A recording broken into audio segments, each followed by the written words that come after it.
daughter-in-law and son are back from Colorado.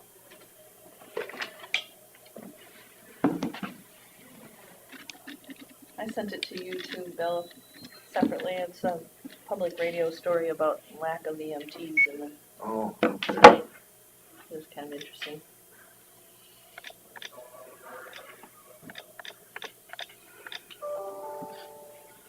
Please enter your participant or moderator code followed by the pound key.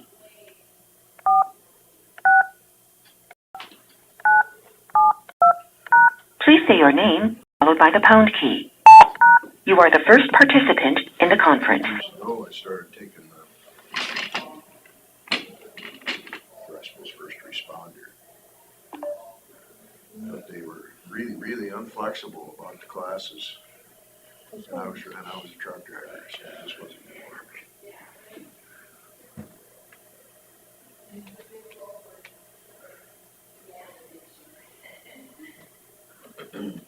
This story kind of highlights the fact that there's just not a lot of rural people anymore. Well, you know, they're moving out of the rural areas.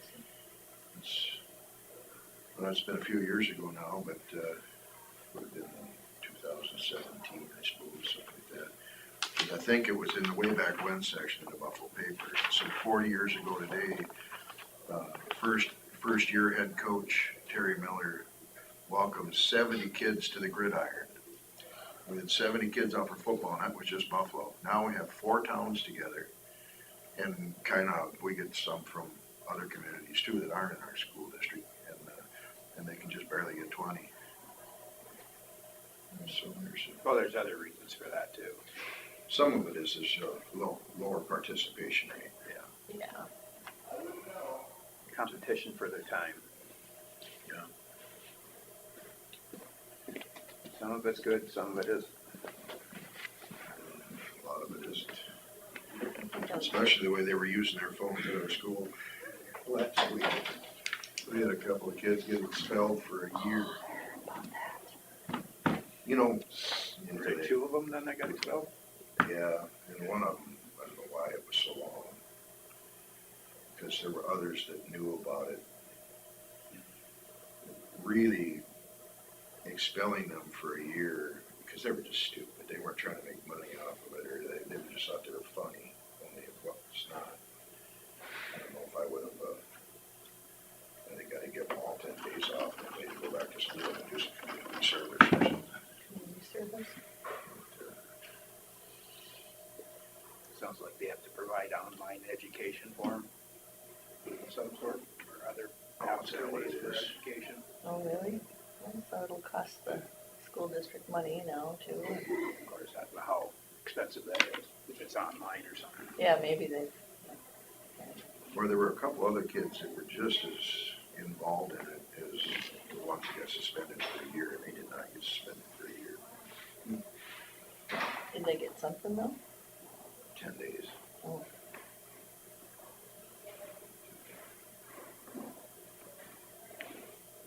Yeah, such silliness, but that's what happens when you let them walk around. I've always said that they shouldn't be able to carry them around the school. I agree. Keep them in their lockers. Their attention better. Yeah. Right. That was when my own kids wanted to carry theirs around the school. My wife was teaching, doing some algebra stuff in 5th grade, last week. She said they all have scientific calculators. Nobody knows how to use them. Yeah. Even she couldn't remember how to use them. This was new for her. Yeah. So I just brought up an app on my phone that's a scientific calculator and showed her how to do it. It took me a while to remember. Finance class would have been a lot easier if you could just pull that up on your.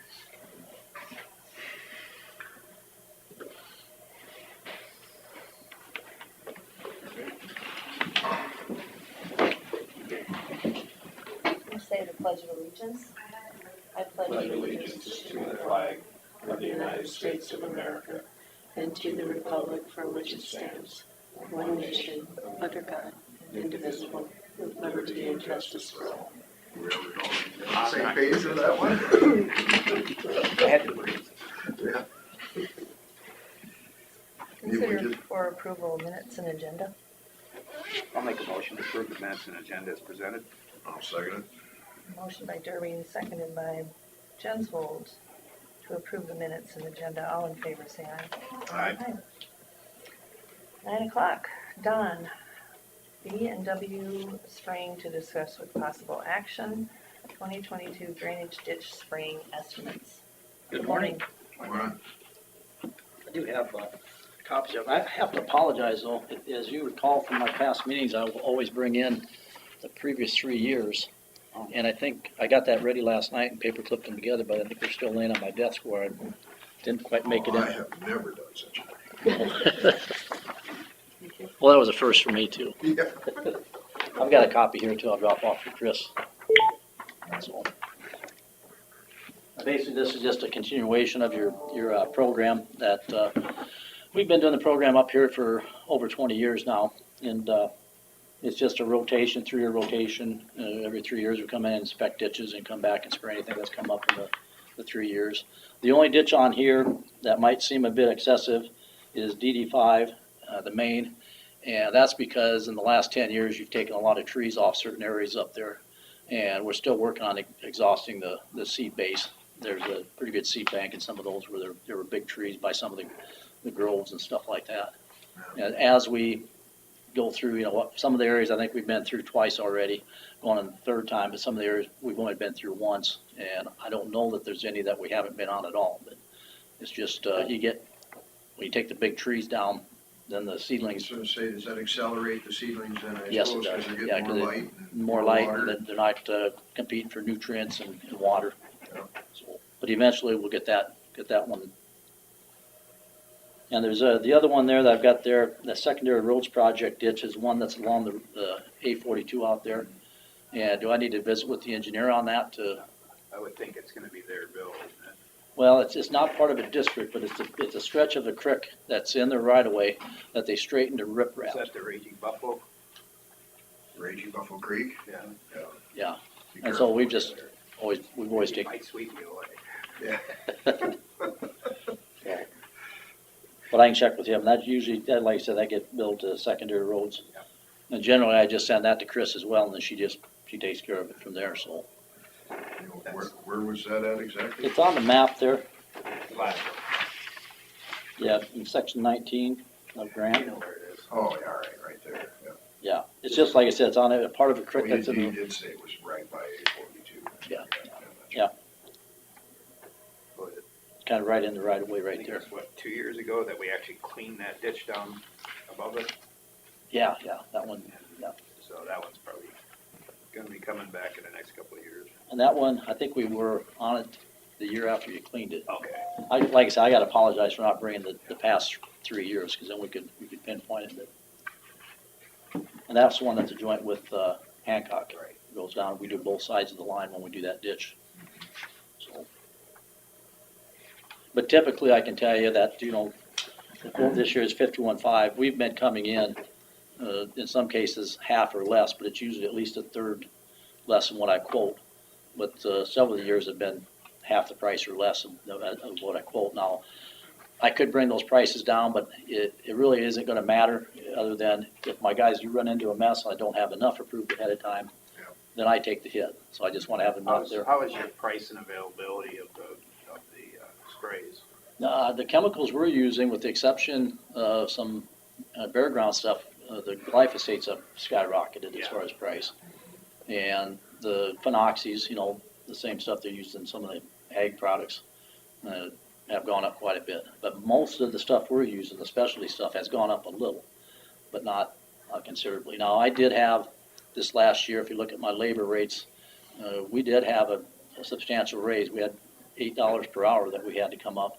But see, what happened with us is back in 2020, they had the Paycheck Protection Program where you could get the loan, and if you used it for labor and rent, stuff like that, it'd get forgiven. Well, what I did is I used those funds to give all my guys substantial raises to keep them working. We had 3 guys in 2020 that just said, hey, I'm not going out in the world. I'm just not going to work. And so what I did is I gave the guys that were there substantial raises, which meant the people that I hired, I had to hire a little higher wage. And the idea was we were just going to use those funds until they were gone, and then drop the guy's back, but you know what, once you give somebody something, you don't take it back. And then all of a sudden, I'm in the position where, you know, like I said, the loan did get forgiven, but I'm in the position that, you know, that money's gone now. And I've still got these guys that I've given the raises. So that's why our, you know, as far as our rates, and besides that, the fuel, you can see what the fuel's doing right now. I mean, I had to fuel up yesterday. I was on, you know, 25 miles to empty or something. And the pump up there at Diamond Joe's shuts off at 125, and I didn't get full before it shut off. I mean, it just baffles you. $100. I hate that when they shut off. They've got my credit card number in there, you know.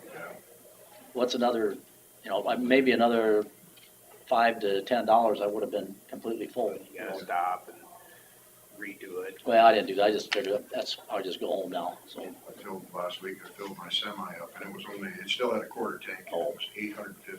I was gonna say, I would not want to be trying to fill one of those tanks right now. But I don't do it every week. Yeah. Well, I guess you're making money if you do it every week. But these are the ones for this year, and as always, what we need is, if you approve this today, is we need you to sign off on the quote. Then the quote converts from a quote to a contract. And the reason for that is with my insurance company, any customers that I have a signed contract with are automatically additionally insured rather than just certificate holders on my insurance policies.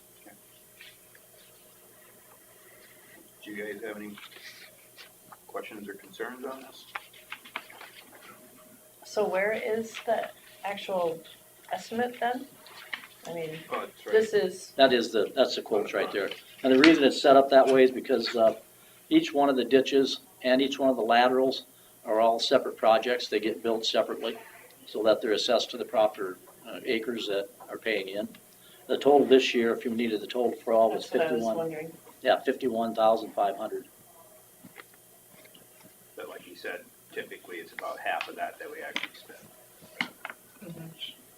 Yeah, Yeah, that but we like budget for, do we budget? No, we don't budget for We don't any. budget for any of that? Okay. Drainage is the animal all itself. yes, I send everything to the drainage office, and then she does the assessments to what acres and such. That's And why, then there's- that's why the sheriff's here, because of the drainage. Oh, yeah. It's usually, Need a special call. he's so excited today, he's not even sitting down. Well, we do call the sheriff when we get started up here, so they know we're out there. It isn't as much of a concern as it used to be, you know, before the light came on for me, we had the guys just out there doing this work on four-wheelers with street clothes on. And so generally when a landowner or people would see them, they associate them with being somebody out trespassing and screwing off. Now, with we make it mandatory for all of our workers to wear the safety colors, whether it's a t-shirt, a sweater, or a coat.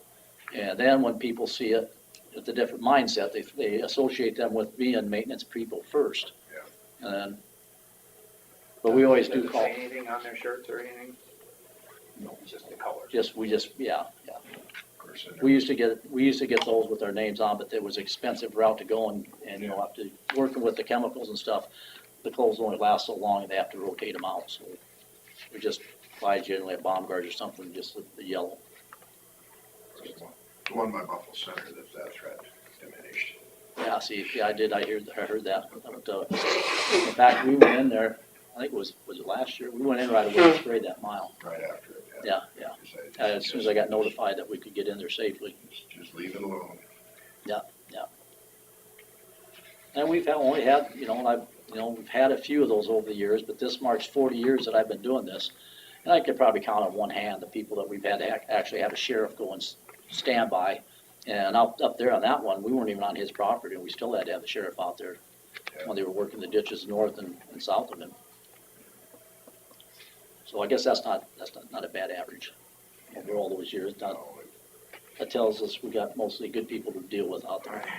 I sat with him several times trying to convince him that Well, it there was was- worth that bad. There was at one point in time that we had the green light to do it, and then I called and I don't know who I've talked to, but they said, no, change of plans, don't go out there.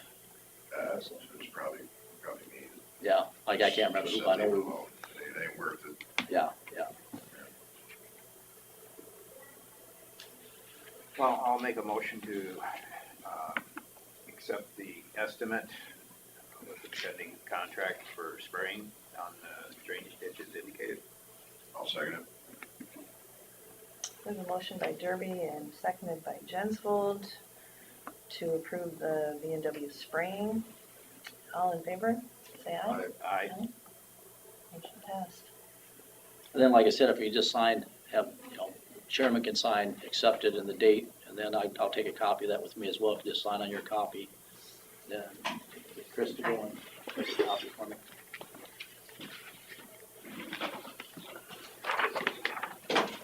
Should have them things done. My responsibility. Get a copy of that. Yeah, I'll make a copy of it, you bet. See how good Terry is, huh? Suppose we need to stamp this. Yeah.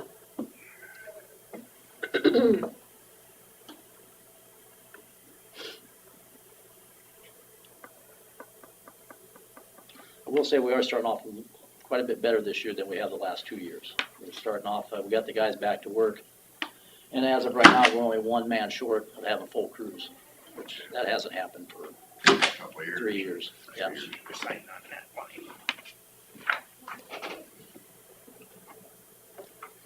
And Don, did you talk to the secondary roads about theirs? I'm gonna do that, yeah. Okay, Yeah. good. I just visited with them about it, I'll just see if they. Yep. There's not much on it, but I know they just, where they. They'd like to know, work in yeah. there. Yeah. Okay. Now I'll stop down there. And then, as I said, when the guys are working, I'll get a hold of Chris, and then she'll let the board know. And then I always call the sheriff's office too and let them know when we're out there. Then I let them know when we're done too. So if they get calls after we're gone, they'll know it's not us. How many rigs do you have going at one time then? We usually run 6 crews, 6 two-man crews. 6 2-man? Yeah, and then the summertime, we'll put on an extra crew, Hmm. generally. And then, like I said, that this year, we're starting off good. We're still working, our close counties, we've been able to maintain and keep them on their rotation. But we've got a couple of counties that we're 2 years behind because, and we missed a lot of stuff in 2020. And then we thought, well, we'll maybe get caught up in 21. But then when you do things, time and materials, and the time you're spending on doing stuff from 2020 takes away from 21. So right now, we've got one more county to clean up in Minnesota to get caught up there, and then one county in southwest Iowa that we're 2 years back yet. So, You have to have separate licensing in Minnesota then? yeah, we do. Now, the good thing is we test in Iowa, and we get them licensed here, and Minnesota does reciprocate with Iowa, so we don't have to go up there and test and such. And we've got guys testing right now in Fort Dodge right now in the college. They started last year right away too, that you can just go down every day and take the test until you pass it. Then they give you the paperwork and we just send it down. And like I said, once I get a copy of their license, I just have to send that to the state in Minnesota, and they send us a license up there. So generally, when somebody doesn't want you on their land, even if it's not their land, is it because of the chemicals themselves, or is Well, it? a lot of what it, is some of the stuff we do in the fall is during hunting seasons. And that's one of the big sticklers with people, they want, if they've got CRP there that they pheasant hunt or whatever, they don't really want us I out there. see. Yeah. But the main thing is, before, they actually thought my guys were poachers or, doing something illegal out there. But now that we're wearing the safety colors, they realize that they're not trying to sneak around, they're out there doing something. But most of the counties in Winnebago County as well, we've been here enough. That in fact, we have one landowner that calls me once every couple, 2-3 years, Bill Tweeten, because what happened with his is we missed part of his because that's where it goes, the ditch goes up and goes into Worth County, then comes back in. And we weren't getting the Worth County side done, and it was getting to be a mess. And so finally, he called me, I went up there with him. And then I see, we do Worth County as well, we just missed that for several years. So now I kind of let him know what the program is and what the rotation is so that he knows they're going to be taken care of. Good. But yeah, generally it's not, unless you have, we have, like I said, occasionally there's a landowner that, they don't want you out there just because they're That's that what way. all started over 2 trees getting cut down that they didn't want cut down. Yeah. That were in the right of way. Yeah, it's the same landowner that he's talking about also had issues with DOT and, yeah, anybody that's. He So also it shot, wasn't just it was- he the also chemical shot at thing. snowmobilers when they went by. Yeah, yeah. Like I said, we always had a deputy out there when we got, because he only had like a half a mile that was his property. But if we were working south of 9, or if we were working on the north half, we had the sheriff standing by, just to, you know, 'cause, well, he had, the year that that was before we started doing we were doing some drainage work, ground applications here, then just one summer, they decided they were gonna try a helicopter. And I guess that really got him going. I mean, it just, in fact, John Clemens was a state inspector at the time, and he called him and told him that he was gonna come out there and look at it, and, you know, he could meet him. And he said the guy told him on the phone that if you step foot on my property, that's where they're gonna find you. And John said he believed him, he didn't go out there. That was a state inspector that was gonna come out and inspect it. What he thought is, he had some evergreens that were off the ditch, and when they flew it with the helicopter, he was, I guess his contention was that they killed some of those trees that were off the right of way. I don't think it ever did, but, and the helicopter only came through. In fact, when I first met Bill out there, that was the first year I was, inspecting. He's got some property up there. We go back on a dirt road, and I was back in there, and he stopped and was talking about it. And he said, you guys aren't gonna be flying a helicopter again, are you? I said, no. I'm not gonna do that. I think that would happen before I was a supervisor, and I remember hearing about it. Yeah. Oh, I heard about the first couple of years. But, you know, they were just trying to save money. You know, there's a county in Minnesota that uses a helicopter, but what they do, they come in and they blanket treat every mile, every year with 2,4-D. You know, it's just, to me, that's excessive when you're spraying, you know, next to water. Yeah. So, but some counties still do it, not very many. So, Okay, but with that, All right, thanks, I'll John. have it, thank you. we'll be in touch. Thank you very much. I keep this one, right? Keep that one, then I'll get that one. Yeah, and he should be coming up next. He's next on the See if I agenda. can catch it. Scott, we're ready for you. Thank you. All right. All right, thank you. Have a good rest of your day.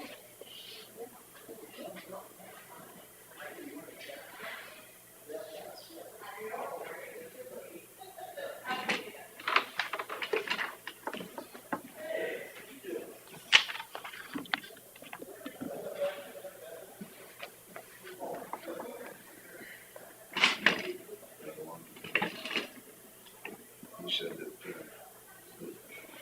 Don their outfit was absolutely the worst person you could ever get to spray. Oh, I said, why does he work for so many counties? I said, my thinking is he must be the best.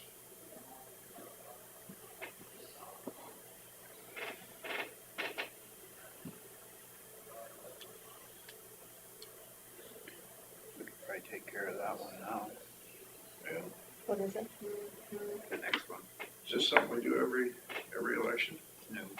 This is, When we destroy Oh, records. resolution to destroy NIAC special election 3/3/20 and primary election 6/2/20 records.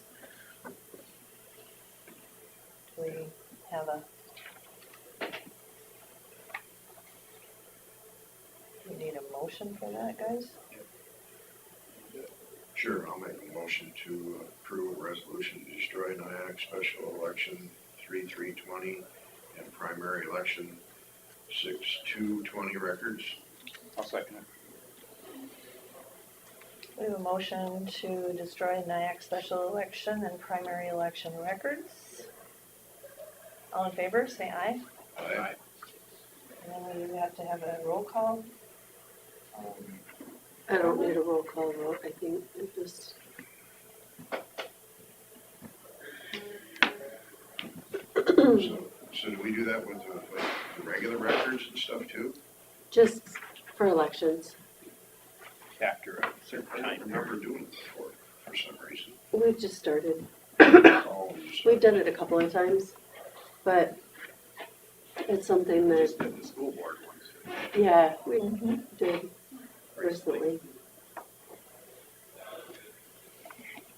But just so we don't have to keep a hold of all that Well, we've paperwork always, or what. we destroy after 22 months, because that's what's required by code. And, but the Secretary of State has just suggested best practices to do a resolution. Morning, Scott. Morning. We did all vote on that, didn't we? Yeah. Okay. Scott, what do you have for us? Yeah. I will mention today, but it isn't ready. Our bids for the paving project came in last Tuesday, and I just got a bid tab yesterday. We had one bidder. The estimate was about 1.2 million, and the bidder bid about 1.7. So that's disappointing, but I think in today's climate, I'm going to recommend we approve it. I'll do some more comparing now that I have the bid tab to see where I missed the estimate and see if it's the going rates, I guess. Is this this is actual work to be done then, or the materials? That's the complete bid. Okay. So I'll share that information with you between now and next Tuesday. I'll do a full workup to see, make sure it's a good decision to move forward. Usually rejecting bids is a tough thing to do, and How many bids were there? just one. One. And that was for, The 5 miles of paving north of Lake Mills. okay.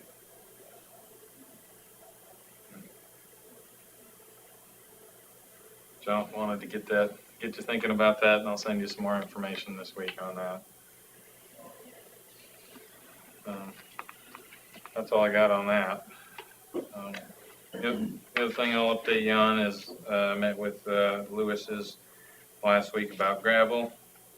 They gave me a written proposal. It's handwritten, but at least the starting point from them for how to organize a gravel contract. So I think we're finally close, higher than I think we should pay. So we'll come up with what we think is a fair counter offer and see if we can meet in the middle somewhere.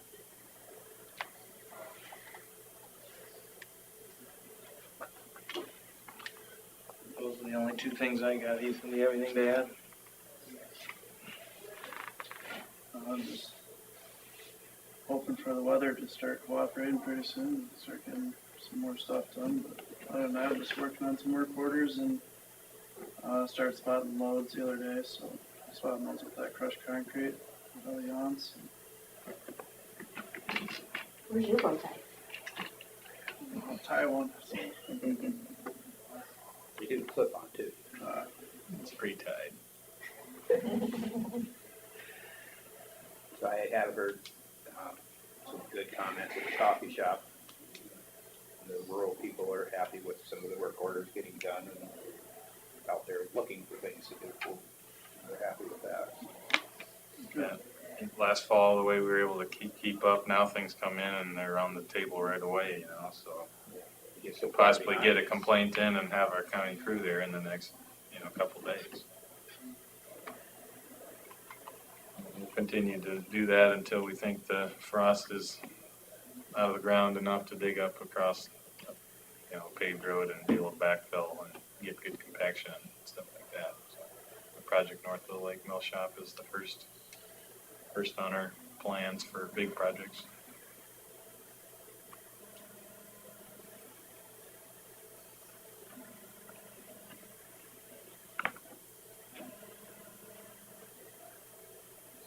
How much money do we save a year by using that crushed concrete?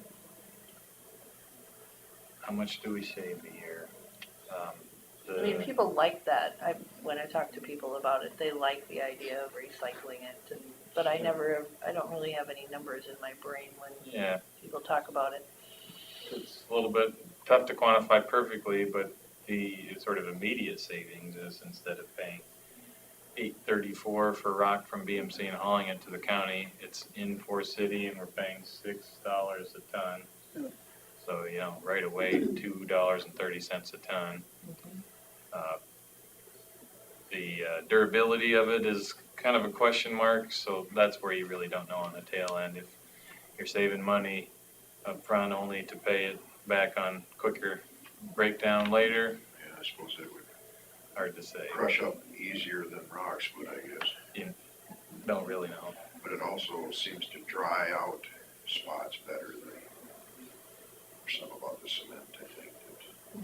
Yeah, the fines and the seem to harden up a lot more for muddier black spots, I guess, but. Yeah, and even if it breaks down, you still have cement It's still there. there. And the crushed concrete, we'd like to think that, you know, we're putting it in soft spots and it's kind of getting, buried into the roadbed a little bit, protected in a way.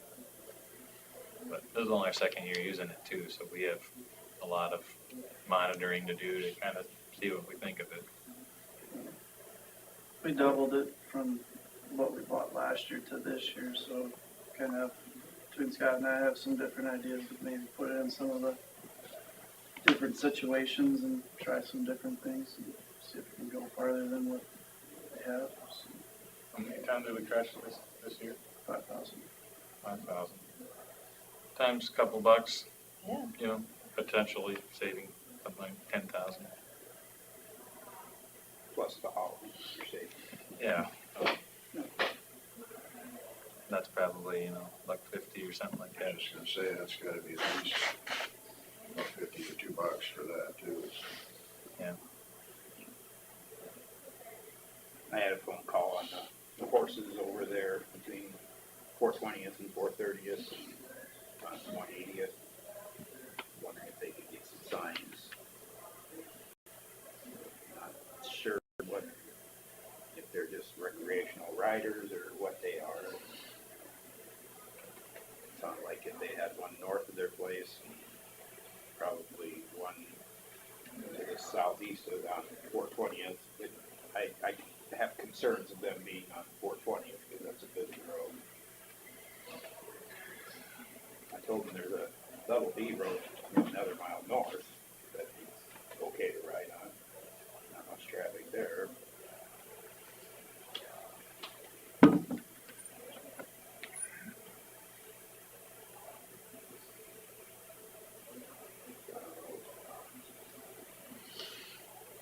We approved horse crossing signs or riding signs over in the southwest part. That was kind of a situation where people were doing therapy riding.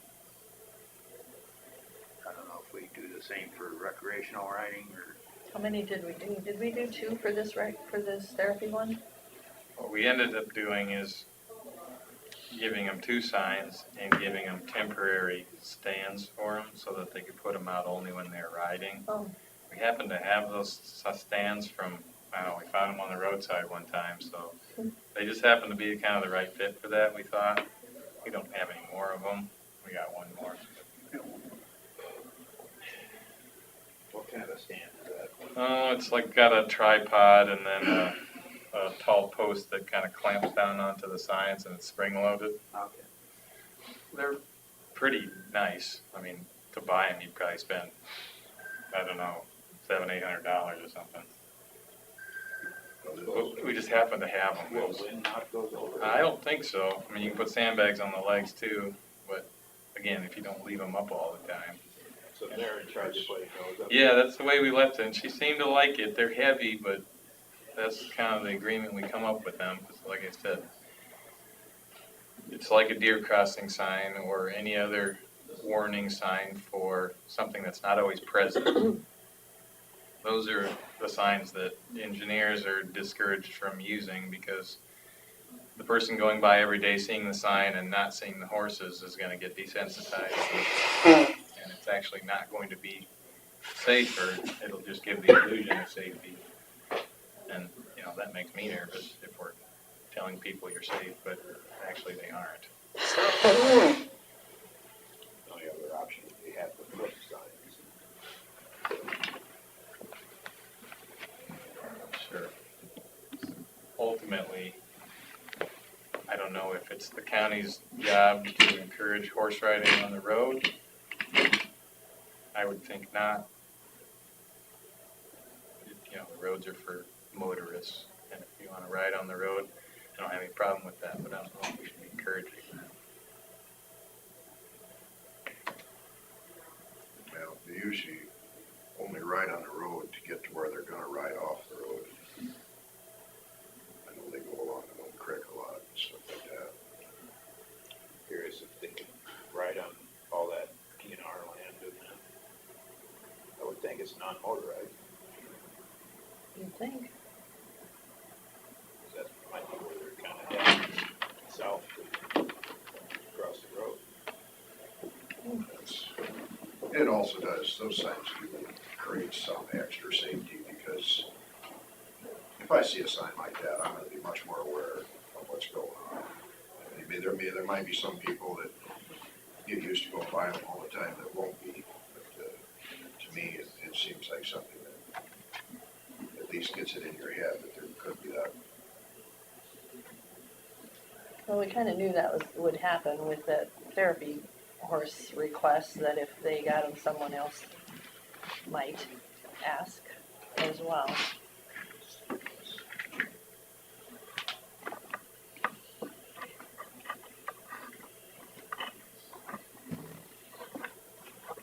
Do you want me to do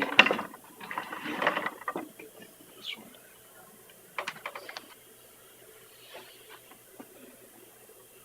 Yes. Anything else, guys? Nope. It's nice to see the road graders out on the roads. Trying, yeah. Seems like we get a day here and there, and then it rains for another couple of days. It'd be nice to get a solid couple weeks, so. But, yeah, sure. Coming slowly but surely.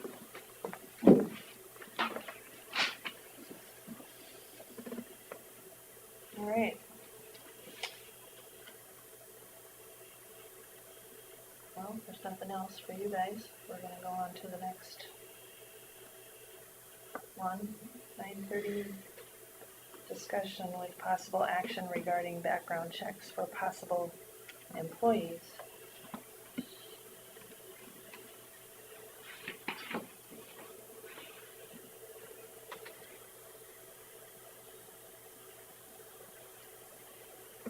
Oh, shit. Let's see.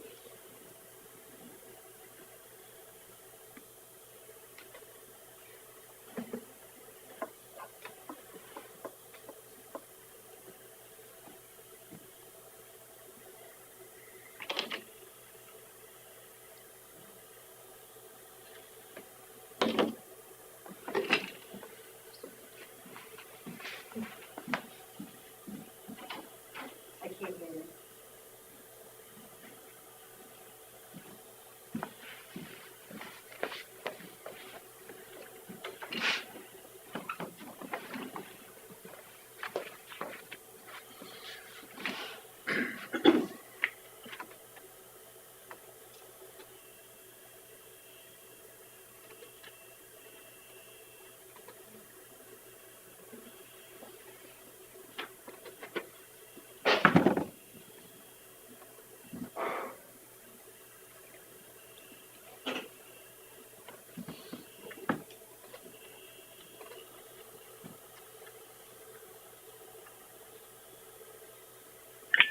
Hey, good morning, guys. Are you guys on the background check thing? I just got back to my office. We're trying This to is Julie. we're trying to get started. Oh, okay. All right. I just don't want to make sure I didn't miss it. Yep, you haven't missed anything. All right. Thank you.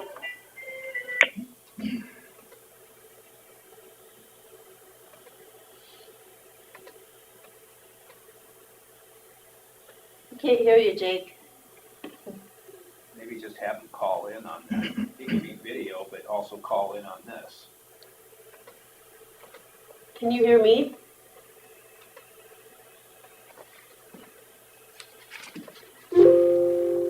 call in You might be able to hear us. on 641-590-6903. And then there's a code 149935. I think we can hear it now. Oh, can we? Yeah, I think I got it. Yeah, can you all hear me okay? Now we can hear you. Just got a threat. Perfect. How's everyone this morning? Great. I can't get it over on that screen. I don't know if this came loose or what's going on. It's spazzing out. There we go.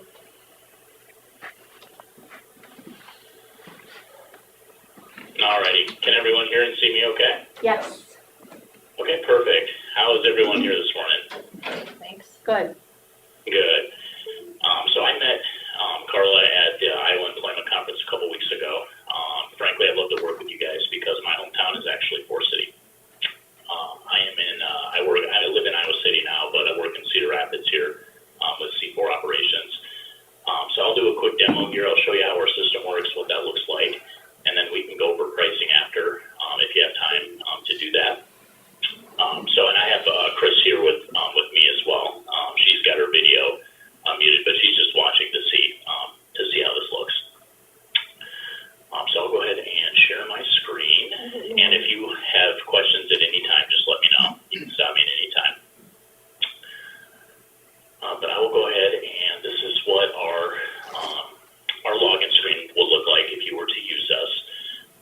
You can have as many users as you want, and we have different types of privileges for those users. For example, admin users we can talk to about any background check that you run. We can talk about billing, pretty much anything.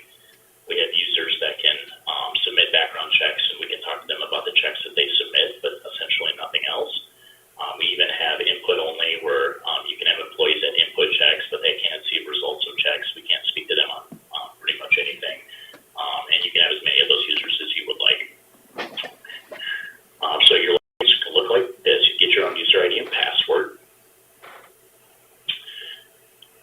And this is the first screen you would see. We call this our news and announcements page. Essentially, if there's any court delays, closures in any county, for example, if a hurricane hits the south down in Florida, you're probably going to see some notifications here letting you know, Florida searches will be delayed. What this page is normally used for by our customers are these updates. You can actually add new users through our system. You can update your billing. You can even download our consent form or any other type of form that we would offer for you right here. And so I'm going to go ahead and show you how to order a background check. We'll do kind of a sample check here. So you would go to new order. And we're going to go ahead and use C4 sales demo is what it's called. And we'll click on this one. You can have as many packages as you want. For example, if you run a certain search on a manager, but you want to do something different for an entry-level employee, we can build multiple packages for you. There's no additional cost for that. I'll go ahead and show you this one here. So we have two different ways to order a background check. You can submit these manually by just clicking the next button. Your name will automatically pop up here when you log in. This blue next button would allow you to submit these manually by entering your applicant's personal information yourself, like social, date of birth, current address. Would have to have them sign our paper consent form with that method, which we would provide to you. We do also have this quick app option, which is no additional cost. It's a link that you would actually send the applicant for them to input their own personal information themselves. And with that method, they electronically sign our consent form. It automatically uploads their file. So with that method right there, you wouldn't even have to worry about consent form. So we'll go ahead and do that. And then, so you'll see that these boxes are automatically checked. We would build packages for you, and those would automatically be checked because we wouldn't want you unchecking some of those criminal searches, for example. Those would be built into your package.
that's where it picks up the city and state notices for the consent forms that they would need to sign.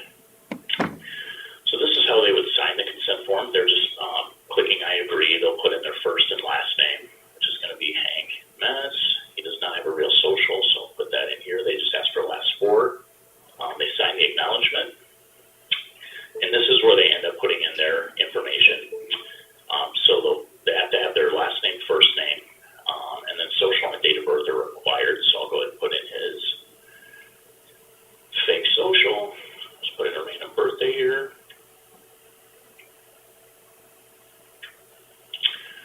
They can put in their phone number if they would like, and we can reach out to them if anything's needed there. They can put in alias names. So what we recommend for our search is what we call a 7-year address review on the name that you entered, which will be their current name or their main name there.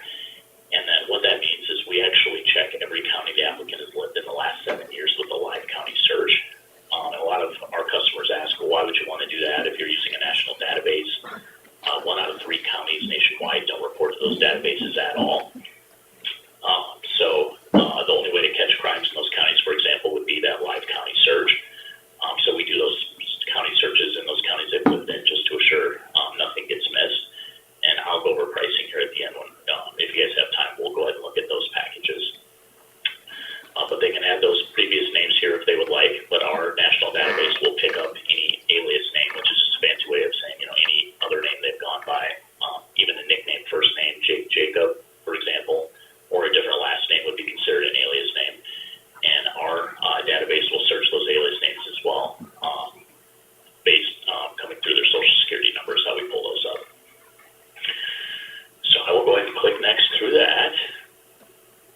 They can put in a note for you to see if they would like. That's what this note is for here, and then they can review what they put in here as well.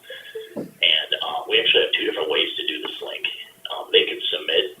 At this point, it'll come straight to us. We'll start working on it right away. Or you can actually review what they put in before it comes to us. So once they hit submit, you'll actually get an email that says it's ready for your review. You can actually click into it and review the information they put in. And the reason we would recommend that is because if they were to input their social or date of birth wrong, for example, we have to resubmit a new file. There's additional charges for that. So a lot of our companies like to review what they put in before it officially comes to us. So what happens there is, click with this down here. I'm going to go ahead and log back in. And this is what it would look like if you were to review it yourself, for example. You'll get an email that says it's ready for your review. You'll click on a link, and it's going to be sitting in this. There's a couple queues here. This new order is what I clicked on to send the link to begin with. We have an applicant pending queue and an applicant ready queue. So after you send the applicant the link, if they have not completed that link yet, you'll see their information sitting in this applicant pending queue. But otherwise, if they've completed the link and it's ready for your review, it's going to be sitting in this applicant ready queue. So I'll go ahead and click on that. And let's see, I'm going to click submit it a couple times to get it to the top. There it is right there. This view button, a lot of our customers like to click on that. That'll just show you the consent forms that got uploaded. You actually want to click on their name right here. And we are just reviewing this information to make sure that it's all correct. And clicking next to kind of push through the different screens here. And normally you'll see a county already sitting here because the applicant would have put in their current address. And so it'll actually automatically populate this county. So I'll go ahead and put in one here for you. We'll go ahead and use Winnebago County. So most of your applicants are going to have a current address in Winnebago, but whatever address they put in, it's going to populate this address here. This is a good screen to monitor as well, because if you just want the one county ordered and want us to take it from there, that's generally what our customers do. But we've had applicants put in, 5 different names, 5 different addresses, tries to order, 10 counties. If you don't want that to happen on the front end, you can actually unclick these counties here and just leave their first county, and then we can, like I said, take it from there for you. So I'll go ahead and click through this screen. This is the federal search. This isn't a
call, I have a question form.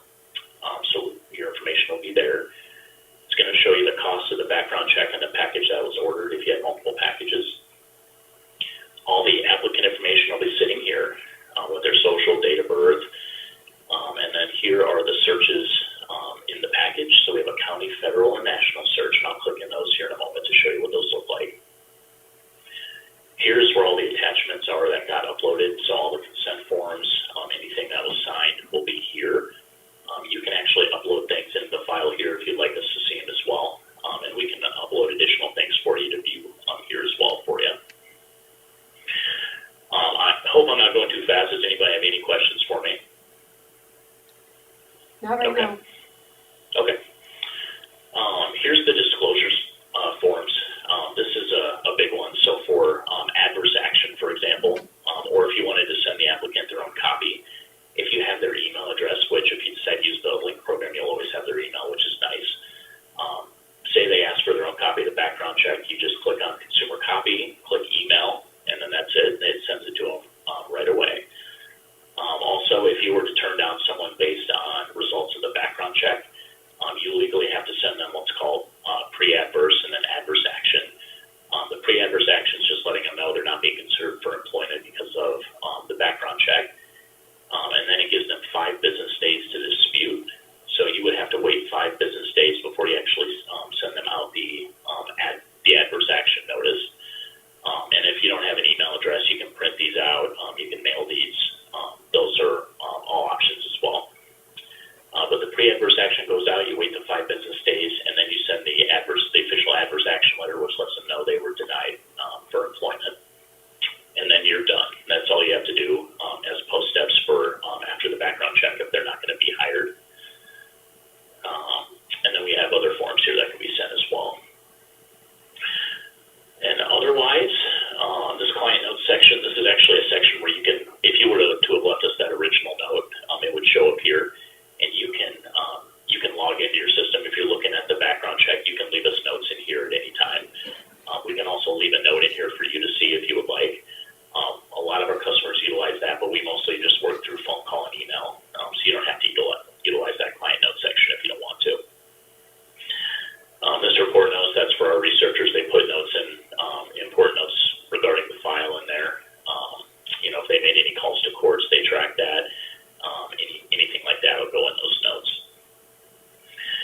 And then I'll go ahead and show you what the searches look like. So we got the county, this is the county search. So basically we're going to provide any information about the case that you would need to have. So we're going to have a full name, date of birth, case number, file date. A lot of times they'll put the court name in there for you as well. And then here's all the case information. So it looks like we have 3 counts, all drug related. And so we're going to go ahead and tell you, if it's a misdemeanor, felony, that'll all be there for you. And we don't actually provide we don't recommend what you would use to not hire, what's deemed acceptable for hire. That would be what you would want to, that would be part of your policy. But we just provide the information there for you. And then we got pretrial intervention. That's a popular one in Iowa. It's actually also known as a deferred case. So we can only report back to you what is considered a conviction. And a pretrial intervention isn't necessarily conviction, so you may not even see that on the background check. But if we have a situation like this, which pretrial intervention or a deferred case, that means that it's usually a first offender program. So they'll be given probation, fines and fees, and it's usually a year-long probation. And if they can get through that with no issues, they're paying their fines and fees, they're not making any mistakes in their probation, it'll most likely get dismissed or expunged. If any mistakes are made there, they can turn it into a guilty conviction. So, for example, if we're within that first year, we're not going to report this back to you, but we'll give you a call, and we'll say, hey, Carla, did Hank mention any cases to you at all? Which normally they don't, so you'll probably tell me no. I'll say, well, we have a case here, it happened back in 2019. It's 3 counts. I'll let you know what the cases are, if they'd be a felony or misdemeanor if convicted. Let you know if we wouldn't be able to report this back to you because right now they're kind of in the middle of this intervention, and it most likely will get dismissed or expunged. But we just want to give you a heads up on it that it was out there. Don't mention it to the applicant, don't use it as a reason not to hire, but we will give you a heads up on these types of things. Same thing with pending cases, which we do see from time to time as well. We'll let you know that we're not going to report it back and it's not a conviction, but we'll give you a heads up that it's out there. Similar situation here. This is a case that wouldn't get reported back for a couple reasons. No lay prosse, that means not prosecuted, so that means it never went to trial, so you wouldn't even be, you wouldn't know about this case. That's not one we can mention to you because they didn't prosecute. It's a non-conviction. It's also considered a traffic case, which you would not see come back on the background check unless you did a motor vehicle report, which would be an additional cost. That'll show you anything traffic related, speeding, driving while suspended, anything that's considered criminal traffic, you'll see come back. So any DUIs will always come back as a criminal offense on a background check. Some states will consider, driving while suspended, driving without a license is criminal. Iowa does not, but if that other state does, you'll see it come back on this background check as well. So I will go ahead and complete that out there for you. The federal search looks exactly the same. The difference between the cases you'll see come back in the federal court and the county courts is federal cases are held in a completely separate court. The only way to catch these crimes is to search federal courts separately. A lot of background check companies don't even offer a federal search. First of all, they'll either tell you that it'll get caught on the national database search. That is no longer the case. And these are some of the more serious. Yeah. We only have about 4 minutes left, so can we skip to like the pricing and that kind of stuff so that we have a chance to go over that? Yep. So we have a 17, a 23, and a $28 package. The 17 does not have the federal search, so we strongly don't recommend that. We recommend the $23 package because it does add that federal search. Again, only way to catch federal crimes. And then we have a $28 package that adds either employment or education verifications. So that package includes either one, employment or education. Additional verifications, if you're looking to do that, would be an additional cost. And it'd be essentially $5 per verification. And there are some other fees that we do see when verifying this information. That can be as low as $2. That can be as high as $40 on both the employment and education side. If you're not looking to do that, you want to be with our $23 best value. That does come with one county included. And like I said, what we do there is we will check every county the applicant has lived in the last 7 years. You don't need to provide that information to us. We can see that through their social. So you don't need to provide any additional addresses. Any additional county, the package comes with the one county included in the 23. Any additional county would be $8 per county. It is not mandatory that you search those additional counties just because they've lived there. It just comes strongly recommended because 1 out of 3 counties nationwide do not report to these databases at all. They just choose not to. And that county search would be the only way to catch those. But having said that, we don't have to search those additional counties if you choose not to do that because of cost. The bare minimum to be FCRA compliant, which is the Fair Credit Reporting Act, is the only time we're searching additional counties is if we see criminal records show up on this national database in a different county. Then the FCRA requires us to run a live county search there before we can return that back to you. And it's the same premise. It would be $8 per additional county. You just wouldn't run into as many counties searching that way. So that would be pricing in a nutshell for you. Does anybody have any questions about how that works at all?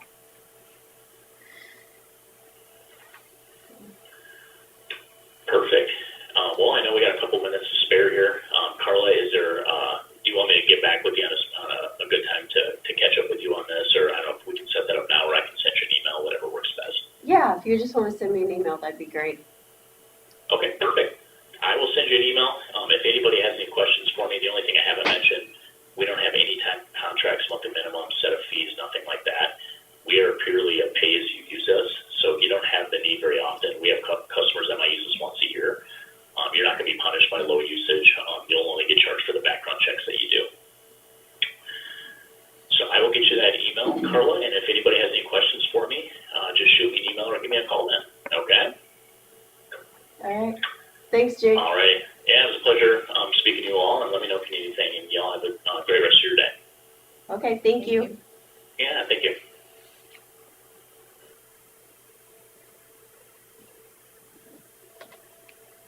Interesting. How did you do background checks before, or didn't we? I think the nurses, public health did, I think the sheriff's department does. We do.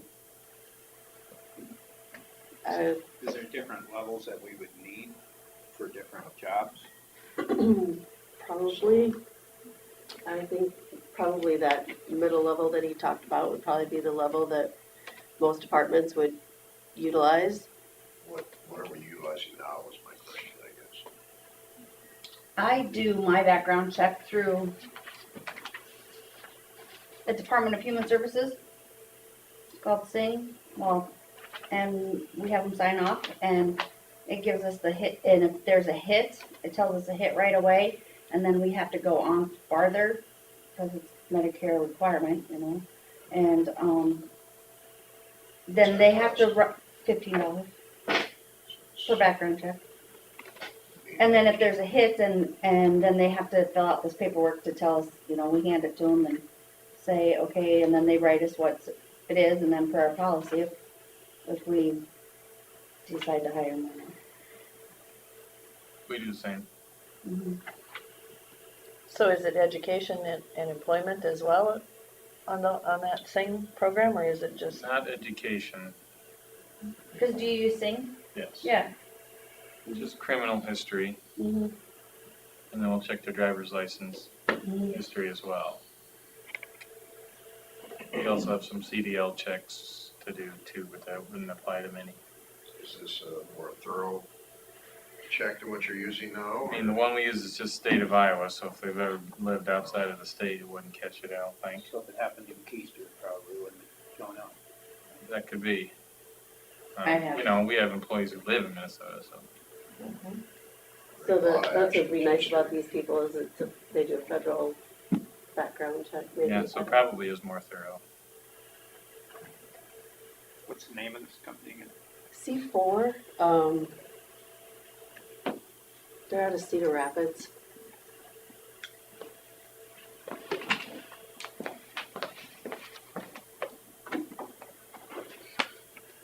It's 10 o'clock. Do we need to? I don't know why my thing's freaking out. I'm sorry. We can come back to discuss more of that background checks too. It's 10 a.m. discussion regarding DD 92. Where'd they go?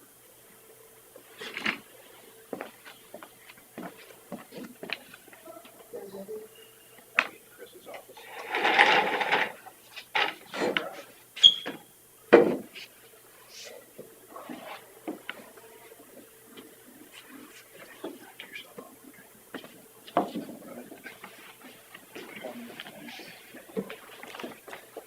Alex said that we use it checks criminal, dependent, adult registry, sex offenders, child abuse registry. And their license, and I said, for just Iowa, and she had no idea.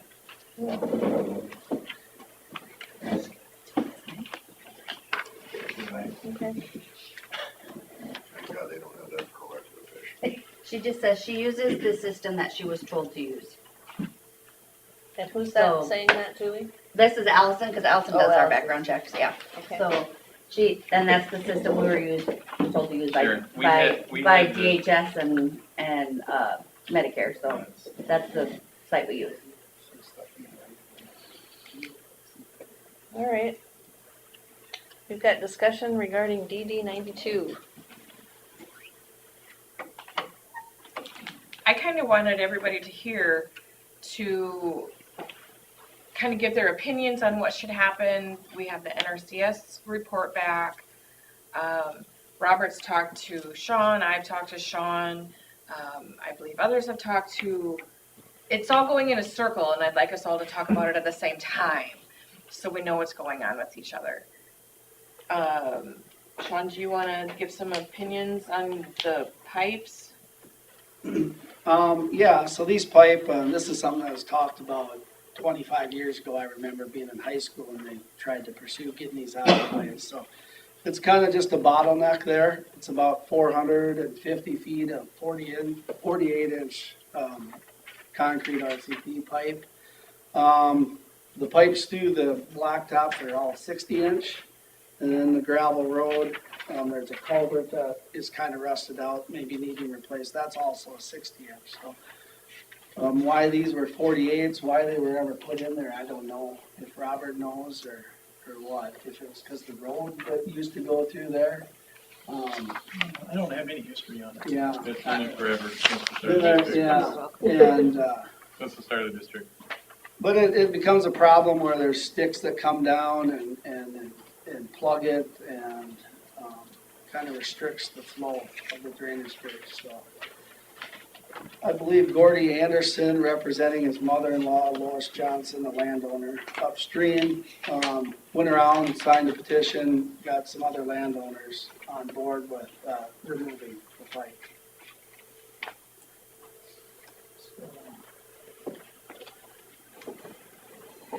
Where's the parking lot now in relation to the 470th and 220th?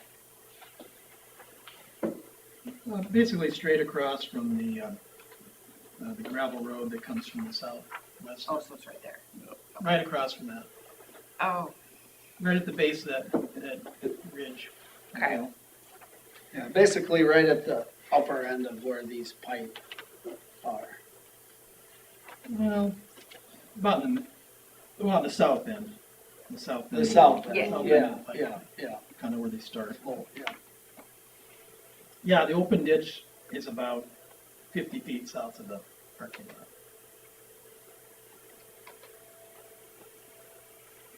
So what does everybody perceive to happen?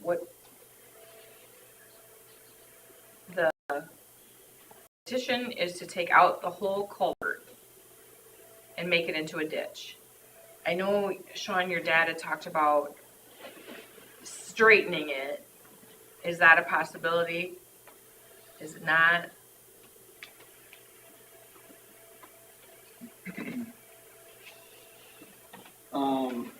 You know, and I don't know about straightening it, and then it gets to where it's kind of closer into your right of way versus is there a problem with, you know, digging the pipe out and letting the ditch be where the pipe are, you know, now, in relation to where they are now. Which, do you as the representing the county see any problem with that, with the ditch? It basically makes a little swoop into Yeah, no, there. I realize where well, where the parking lot is, it's only about a little over 50 feet from the base of that hill to the road right of way. So it's really narrow. It's narrow. So you're gonna have a pretty high slope. I mean, it's gonna be straight up and down practically to make a ditch wide enough to do you any good. As far as following the culvert, I mean, my board hasn't really discussed it. We were waiting on the wetland determination, but, you know, it goes towards that old bridge. It's that concrete bridge that's in that where the road used to be. You gain some, I don't know how many feet you gain some width there. And is there any road culverts that need to be different, or is it gonna be a bottleneck somewhere? Well, I understand that the road culverts south of there are all 48-inch, all the way back to town. Is that true or not? No, it's 60 south of there, 60 north of there. Yeah, it's, I knew it was 60 north. I didn't know about south. So I think our road culverts are fine, unless they're in bad condition, which I think they're okay, but we'll look at. so yeah, I thought maybe they went down to 40, but I measured it this morning and it was 60, so they're all 60, but then these are 48, so, I don't know that it would be any improvement by taking them out.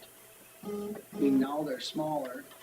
Because now that's the question is, if it's not an improvement, and it's, because the improvement increases the capacity of the water. If we are not increasing the capacity by taking out the culvert and creating a ditch, I don't think we need an engineer.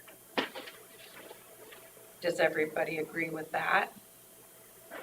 Yeah, because it's not an improvement. It's not increasing the capacity. It's not increasing him? I don't know, I'm Because just you're, saying. because you're restricted at the road. The road is your restriction. I think you're talking out two sides of your mouth here.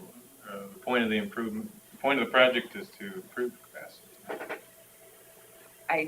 They just wanted to replace the culvert with an open ditch. Does that automatically make it increasing the water? But I don't know. This is why I'm asking the questions. I don't know. I'll defer to Scott. Ethan, I mean, they're- Who he's gets gonna to be- decide that? Well, so do we need an engineer? Well, the main reason I would suggest an engineer is just to firm up the right of way. Okay. Depending on where it goes. For Robert's sake and the conservation owning the land, they should know that there's easements over top of the ditches. I don't know if that needs to change if they're following the exact same path. I would think, and then that the engineer might be able to address the issue, should we be rerouting it to make it a better ditch? You know, away from that slope. Yeah, the slope is just where the parking lot is, because then it really widens out. It's just there, and really there's not, You look above the open ditch. So you go north, another maybe 100 feet, and it starts to widen out. But right there where the parking lot is, just above where the open ditch is where it's the narrowest. And it's, like I said, it's probably over 50 feet to the road right of way, which, doesn't give you a lot of. yeah.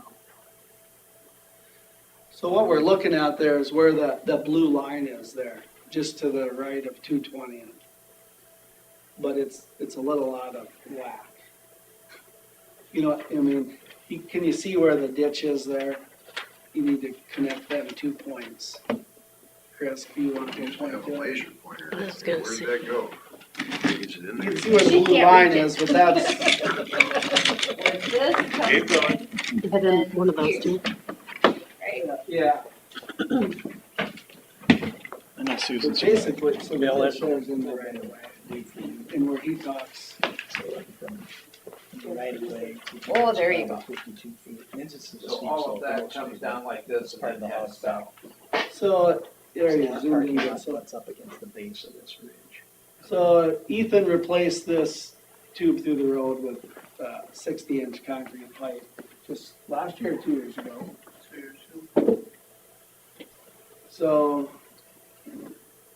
right here, so these pipe, there's 3 or 4 pipe that they're tipped and they're tipped and separated.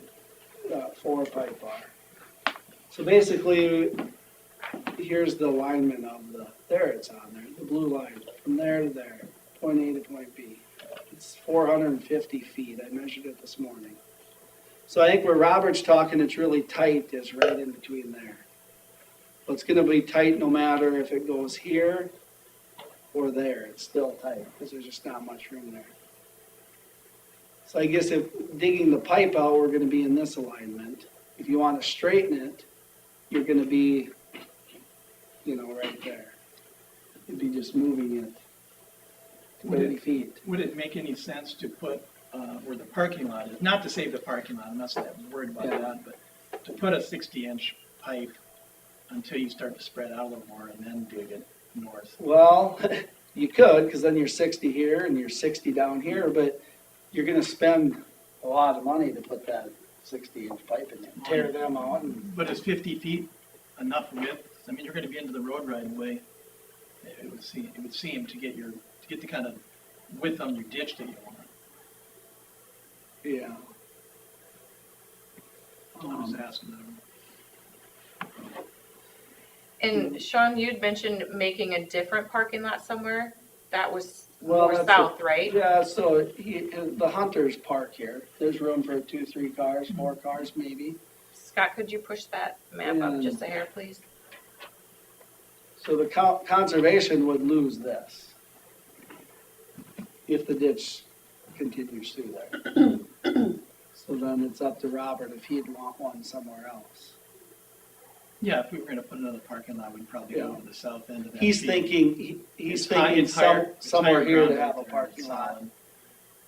That triangle, when you go to the west there, it gets a little peaty, especially towards the corner. So, And if you were gonna move the dirt, So- NRCS said you could put it in that triangle anyway, so you could make a on either driveway. side of the road, on the west side or the east side. I did notice there is a telephone pedestal right here. You know, so I don't know where that lays, if you decided to keep it kind of in your right of way. Or that's why, I guess I like if we're gonna dig these out, just to veer off and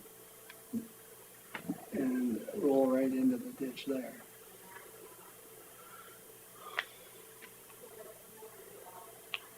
So if the main goes straight right there, is that just the ditch and that other jet out, that was what the culvert's doing right now? Say that again? Whatever the shape that is, trapezoid? That's where the old road used to run. Oh, Bridge so right here. that doesn't affect anything right now, that's nothing? I thought that's how the culvert went. It follows what would have been the west side of the road, the old road. Okay. The road used to be at the base of that, well, see that triangle on the lower right there? Yeah, So so the road used to follow the base of those trees, wrap around. I'm guessing the road, I don't know, but kind of maybe Here's went the like this, old cause here's a bridge. bridge right there. Okay. Old And then where concrete, it went from there, I little don't know. bridge. So you say these were on the west side, so the road kind of went like this. And then it followed I the see. timber to the southeast, southwest, southeast.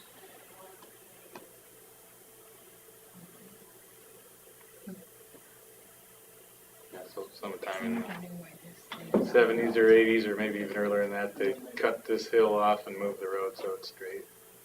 I think it might have been the 60s or 70s. Yeah, I think it was before.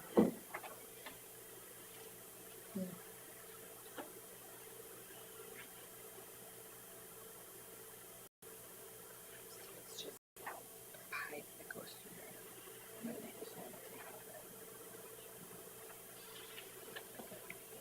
I'm getting a better picture.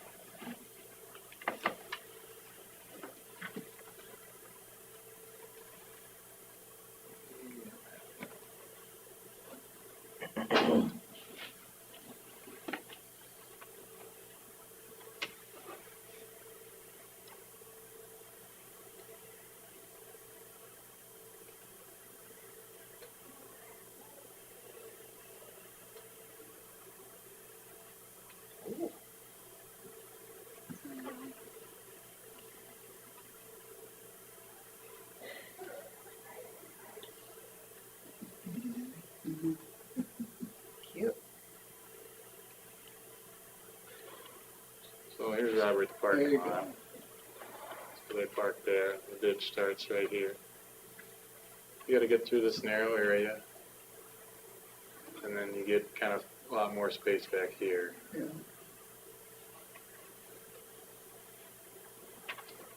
You can see this slope here goes almost, pretty steep back up there. So the old road used to go down here. You know, you can see that bridge from the road here? Further Yeah, up. it's up there. Further, yeah. Right by that hill. Yeah, there it is back there in the distance, because the road used to go all the way back here, over the bridge, then back up the hill.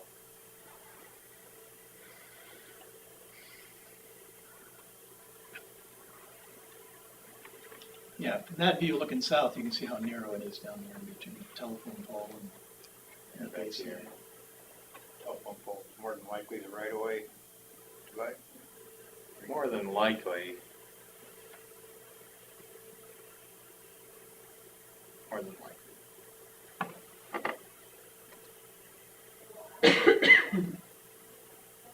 Use all our tools in the toolbox here.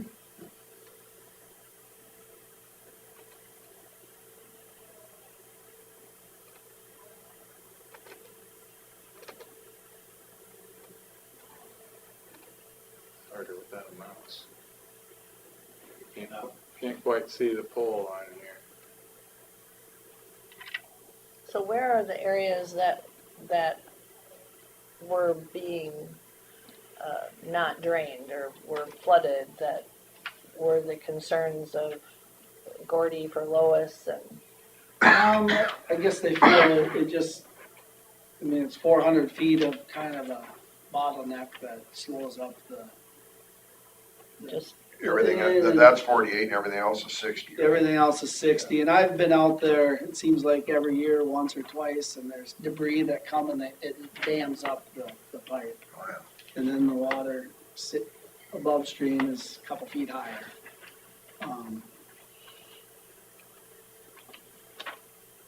so what, to alleviate that, best case scenario is not just a 60-inch, it's an open ditch?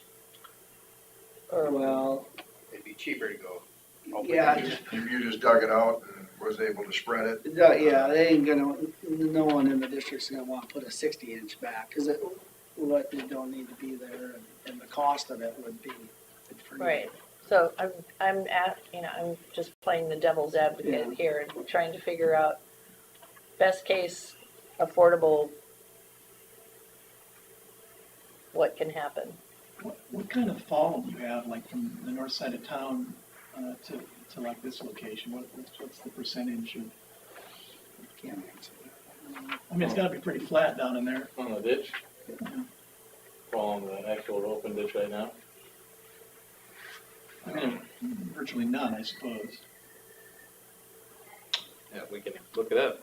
In that narrow spot, you get on the east side, looks like you get close to the trees right there. Would it be a problem if a guy just took out some of those trees right on the edge? So Well, you it's can not- just, it's so you not- can pull the ditch off to the It's not east? the trees, it goes up like this. Oh, You can't walk up it. I mean, you can, but you're about belly crawling to go up that hill. Not so much of trees, there are trees there. Okay. So if you were to go on the beacon map, then measure from your right of way in the narrow area over to where we think the base of that hill would be. See where you, I don't think that's super far. You gotta bring a mouse in here, Kyle. Not right now. What did you say the length of that was from? 450. 450? There's 450 feet of pipe in there. You can see the top of the slope is in the right of way by quite a ways already, so if you wanted to keep it out, you probably wouldn't have enough room. I don't know, might be. That's hard to tell without contours on there, but 60 feet or something?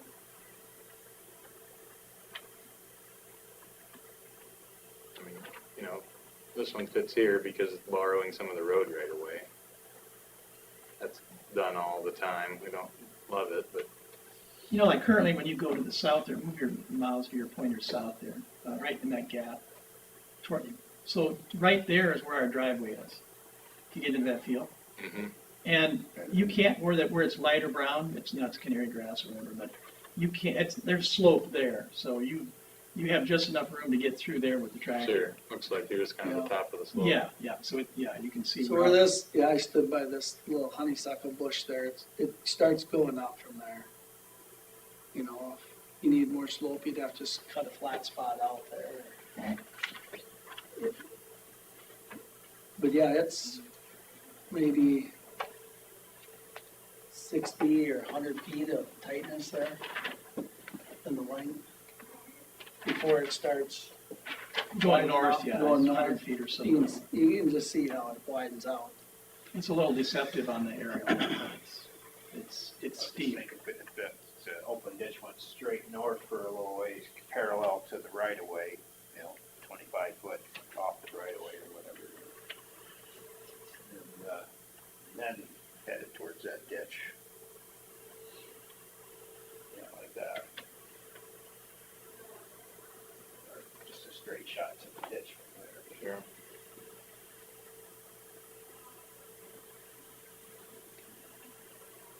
A little over 100 feet of straight north, and then you angle right to the end of the ditch. Of course, is there going to be a pretty sharp bend in that ditch then at that point? Not so bad. That's why I like to have it to the east a little bit on the, up here. So it makes more of a gradual curve coming in there versus.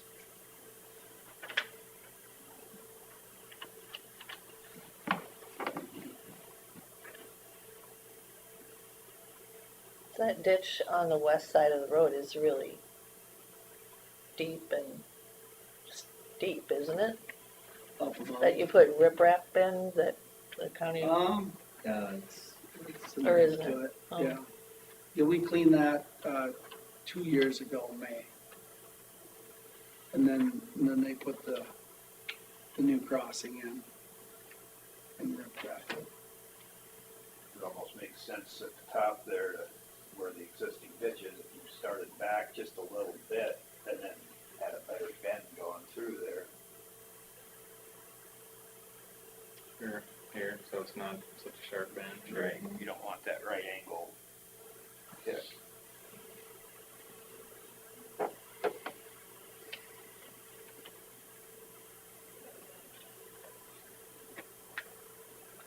Yeah, But when you dig the pipe out, you're almost like digging the ditch, so it's Yeah. kinda nice if it, it's just less You're already digging. gonna do it. Because if you move back here, you wanna dig these out, then you get to be really wide there. Yeah. Versus just digging on top, our thought is to dig on top of them, get all that dry dirt off-site. Then it's to dig the pipe out, then it's to dig the ditch, slope the ditch, clean the ditch, it's kind of like a So you're thinking. Three-step you process. Start farther over, avoid the pipe as much as possible till you get down to the. Well, south. I'm thinking kind of just start taking the pipe out and make it a nice curve, into that there. Because if you start back here and take the pipe out, then you're removing this dirt and making it, how do you get so wide that, it'd be best just to dig the hole once. yeah.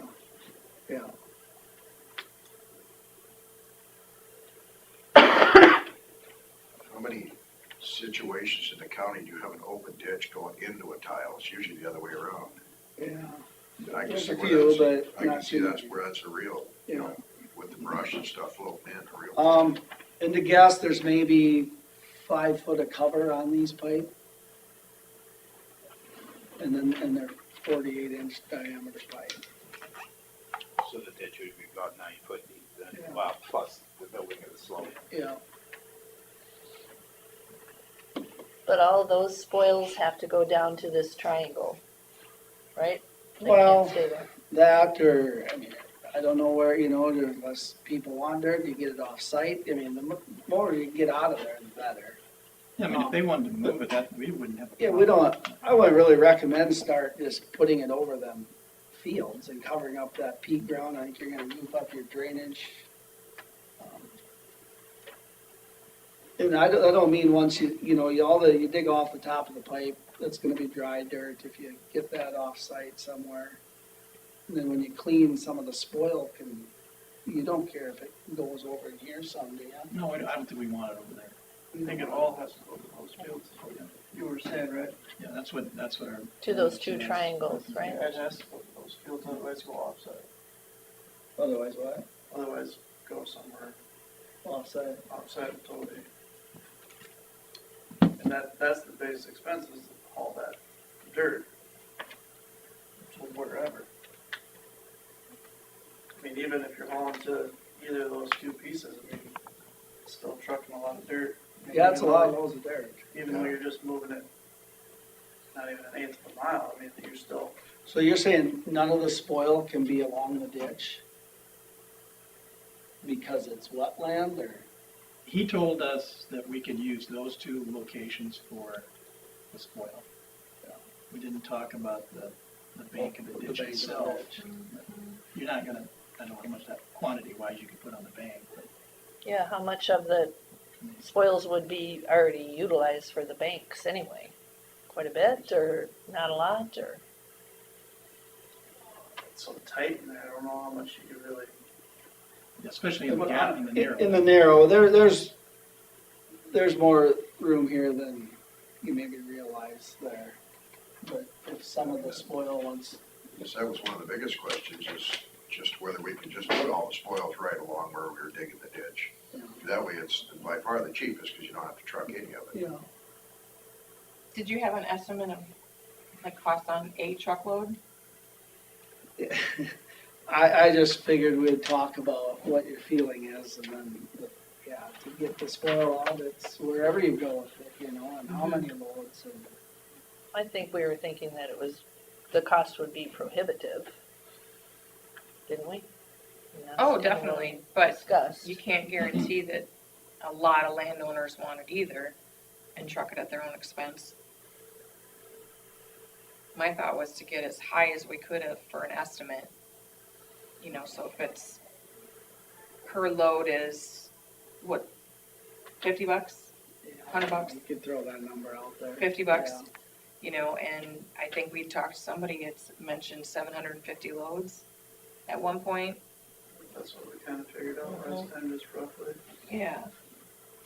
So what I had suggested to Helgeson's was to have an estimate of what's the cost of the ditch? What's the cost of the loads? So we could have 50 at 750. That's an estimate itself. You know, to let landowners know that it'll be this for sure, it could be this, possibly less if we have landowners taking it away at their expense. So if you're spending 35, 40,000 to haul the dirt out of there, and how far does that go towards pipes? Instead, Yeah, good question. how much is a 60-inch pipe? Well, if you put the 60-inch, though, you come right back to the same thing, a brush still plugging it up, coming in from the open ditch. Not as much. but Well, it'll it's flow bigger. through better. Well, I mean, you've got the 60-inch under the road right there, so you're kind of I'm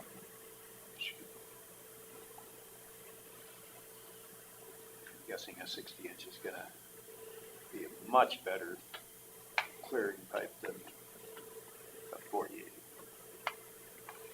How many people on this district? A lot.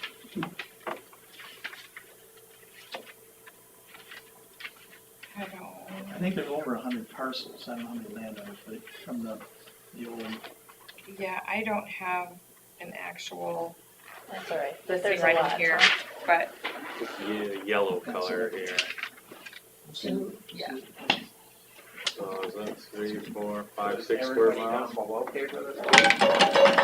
No, just the yellow.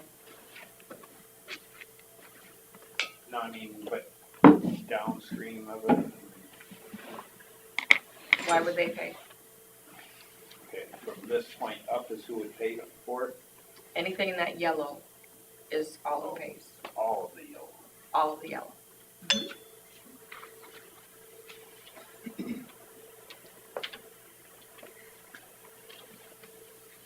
and Susan, that's 15 years old or so, I think that listing.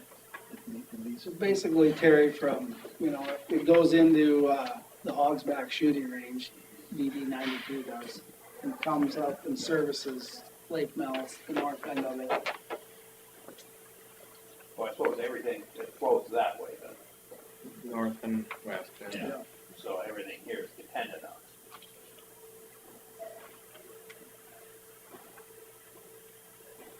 And the people in the light gray must flow to DD1. The river, Oh, is that the river right there? the Winnebago River. Okay, Yeah, it's Okay. that void for the river. That's Okay. Water, There you go. so yeah, just the yellow will pay.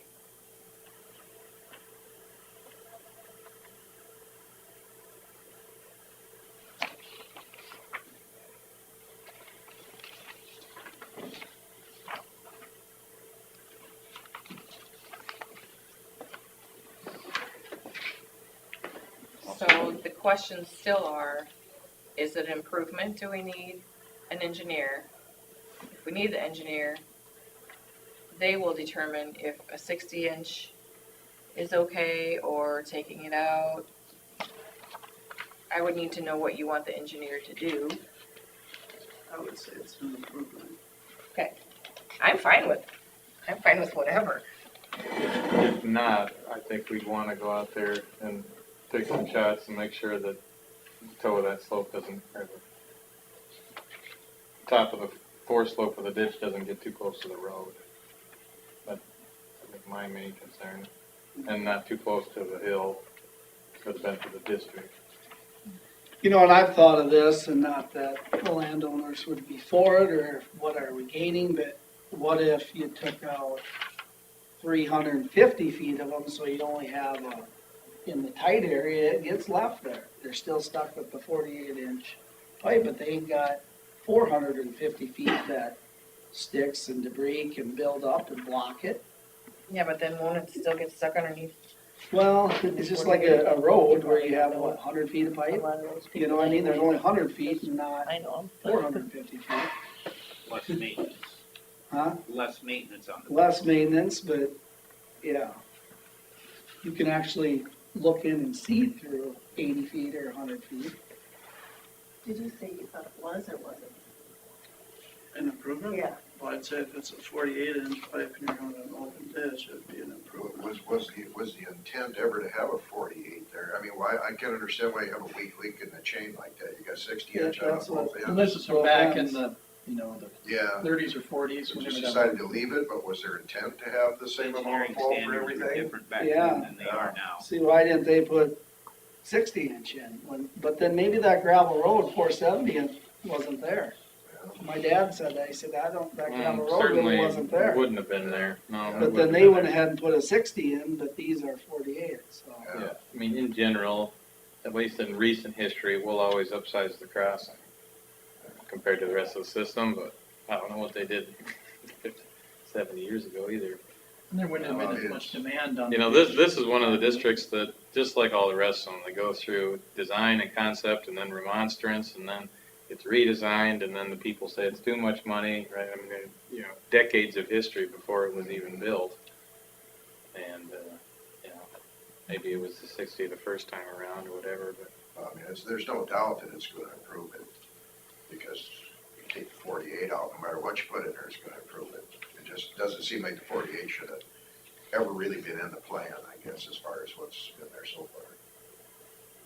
Maybe, like you said, maybe if you could do part of it Well, to where you limit it to just the 80 to 100 foot of Yeah. 48-inch pipe, then in the future, you know, you're not getting into the improvement, you know, and then in the future they decide, no, it's not gonna work, then they go You through can the improvement still- process with less costs.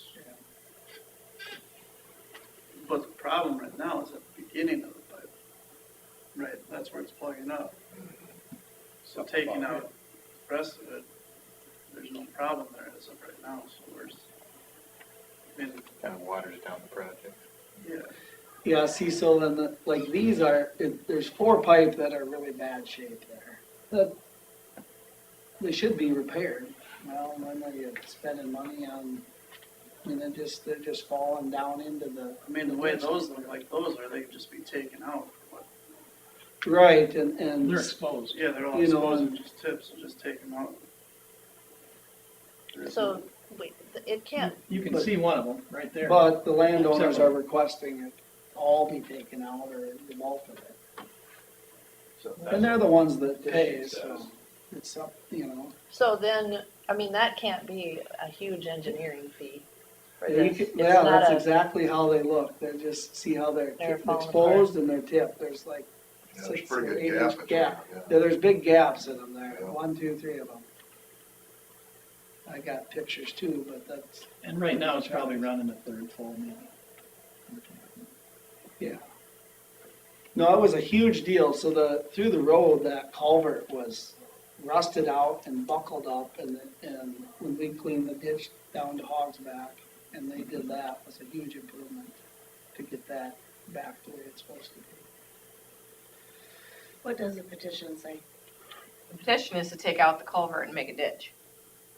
So we can't deviate petition unless we have an engineer involved maybe. or Well, bring it to the- so I've got 3 options right now that I feel like you guys have talked about. Do the open ditch for the 450 feet. Do a 60-inch pipe for the 450 feet. And option 3 is ditch for 350 feet and leave the 48-inch for another 100. That just doesn't seem like a good option, that last one. I'm just trying to write down what you guys are saying to, So the first two options, first two options an improvement, yeah, and the last one could be considered a maintenance. I don't know if you're gonna put in a ditch anywhere, is that an improvement? Or Right, any so you like, still have that 48-inch restricting it, so you're not really. Then It, you're it would not. almost be pointless to do it that way. so don't do that option. But they're not gonna put a 60-inch pipe in there. The price of that would be, Even with the price of moving the 750 loads. yeah, they ain't gonna. Cause make that's them like out on a $40,000 right there, is moving. 60-inch pipe are probably, I mean, I don't probably know. $200 a foot, maybe, I don't know. Yeah, I think 60 it inch. does make sense for it to be a ditch. Yeah, I mean, the rest of it's ditch, I mean, it just seems like, I mean, for long-term maintenance and so then it's just the design of the ditch. So, And that but if it's an improvement, you have to have an engineer. Right. But an engineer's design of a ditch isn't going to be that expensive, I don't feel like. that's what I was It's not that saying big. too. I But didn't it's at think least it's. 10% of the construction cost. But you still gotta go through the process of getting all the wetland determinations and the whole district is affected.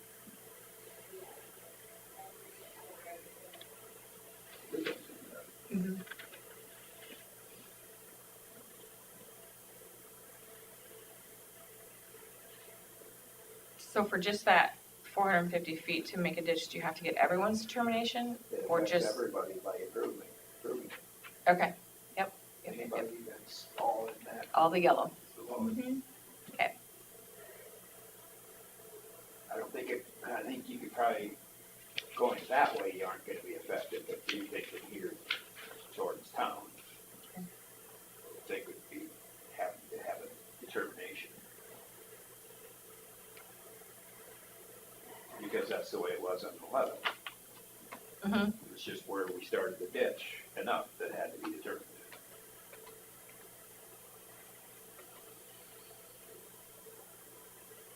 How many parcels downstream on it?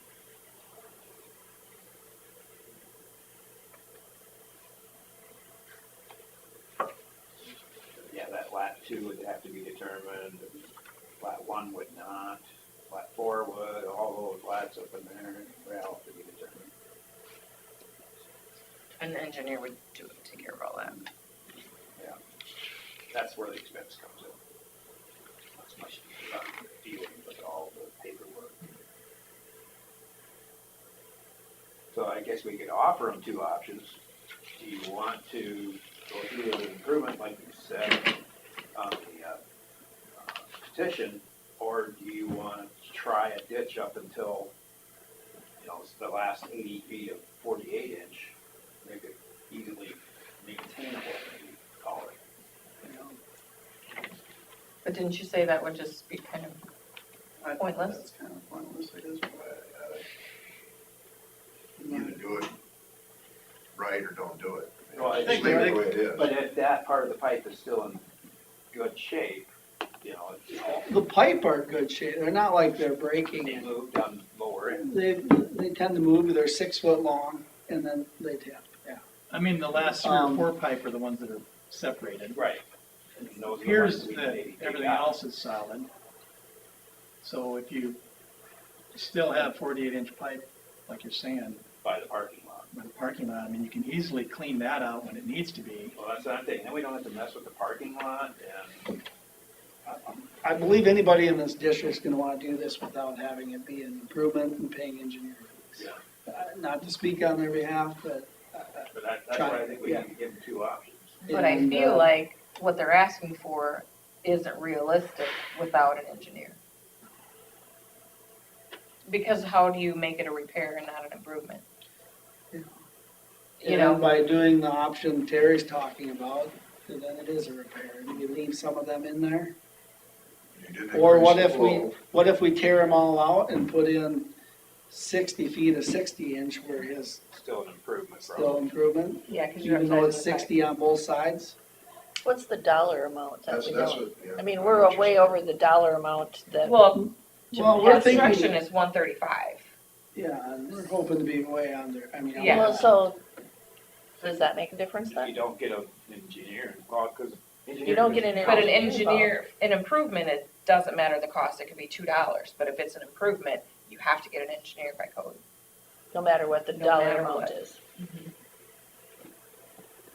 So I don't know, I guess, how this is gonna be considered a repair. Because there's nothing to repair, it's fine, it just doesn't work like they want it to. So Scott, you're saying about 10%-ish. I mean, 10 to 15 is a good estimate for engineering plus on-site inspection during the construction, I'd say. And The to smaller do the the project, the higher the NRCS, percentage. that's, I mean, you do one letter, you send it out to one person or 60, it's not gonna make a big difference. It's just time. It's their time. Yeah, they had to kind of follow up with the landowners. But that's still administration, it's not the engineer's fee, it's the administration fee, which is much cheaper. Slide over to Terry.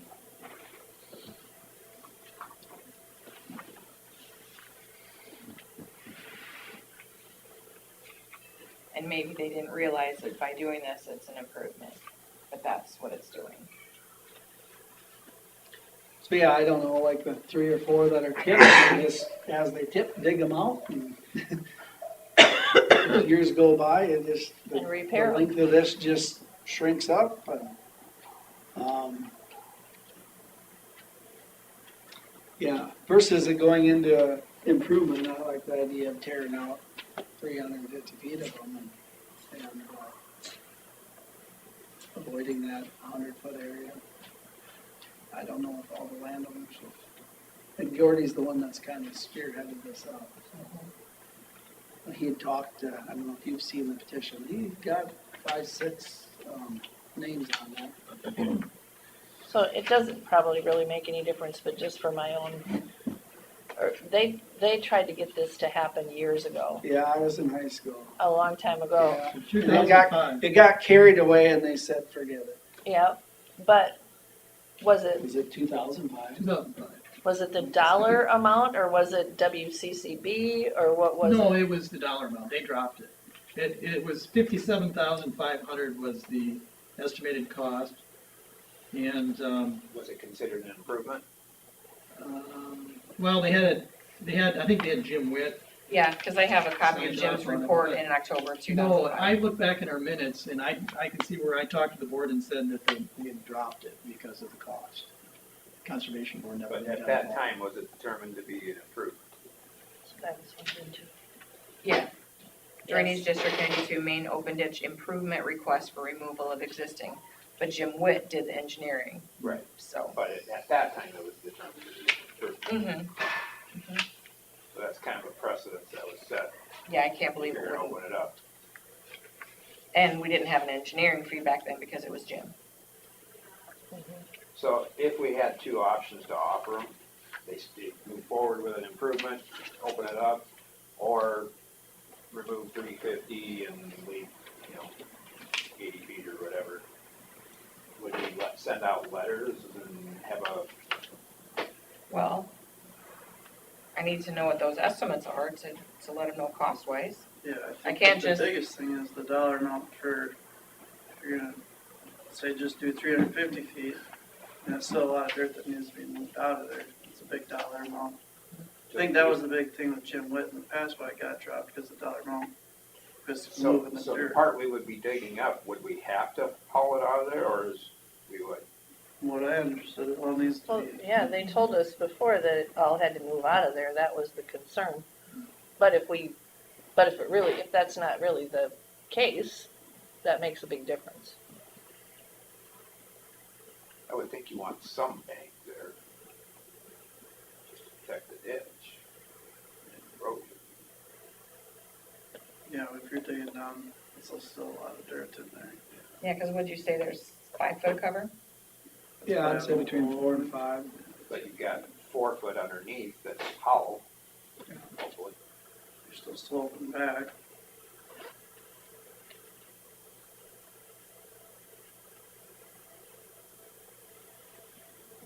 Well, like Chris says, we just need to know what those numbers are. if we do it this way or if we do it that way. So now we're back to option, what I had for option 3 is ditch for 350 feet and leave for 48.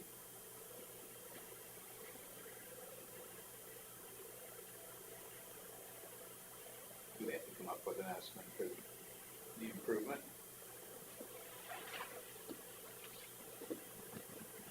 I think we do, because that's what the petition was for. Yeah, but we give them an option to go non-improvement.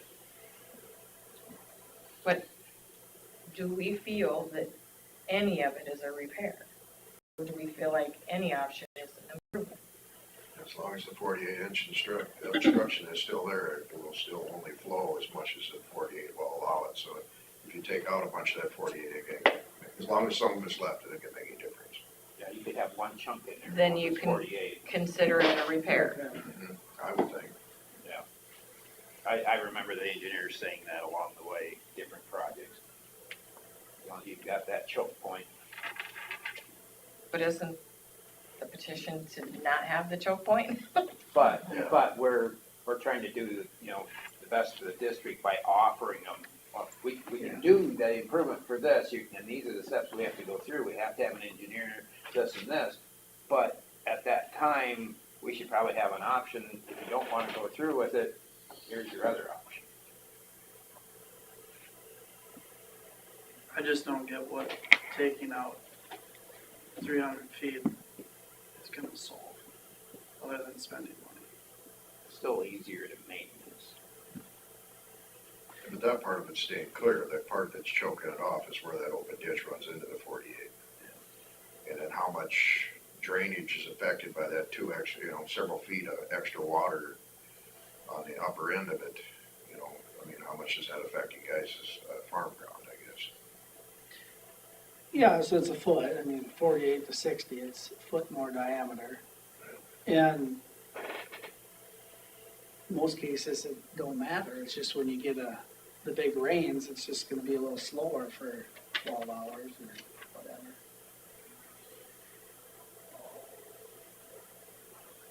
But if it was just 80 feet or 100 feet in there that you could see a straight shot through. Because now you don't know what's in there, there's garbage from town and stuff, and,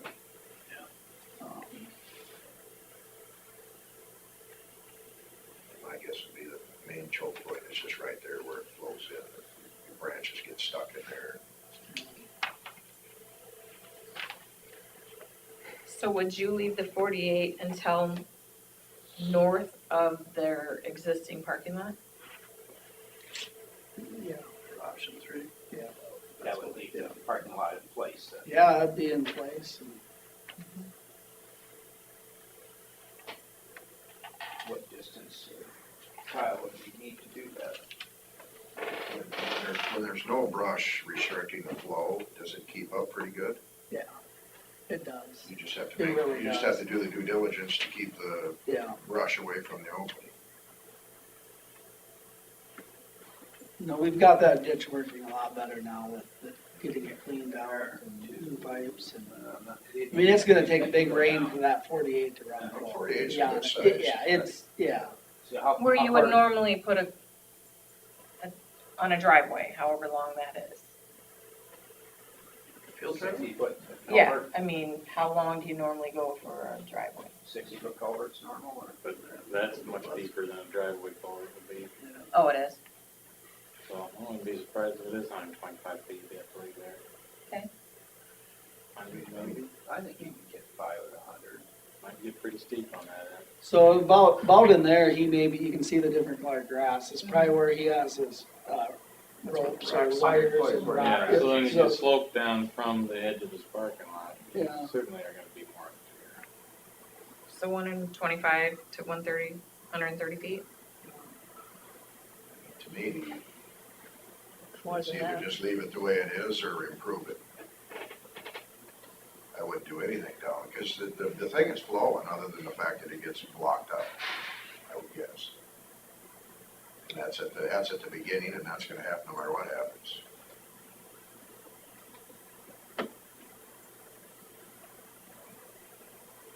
Should have had Gordy here today. Yeah, it's been all right.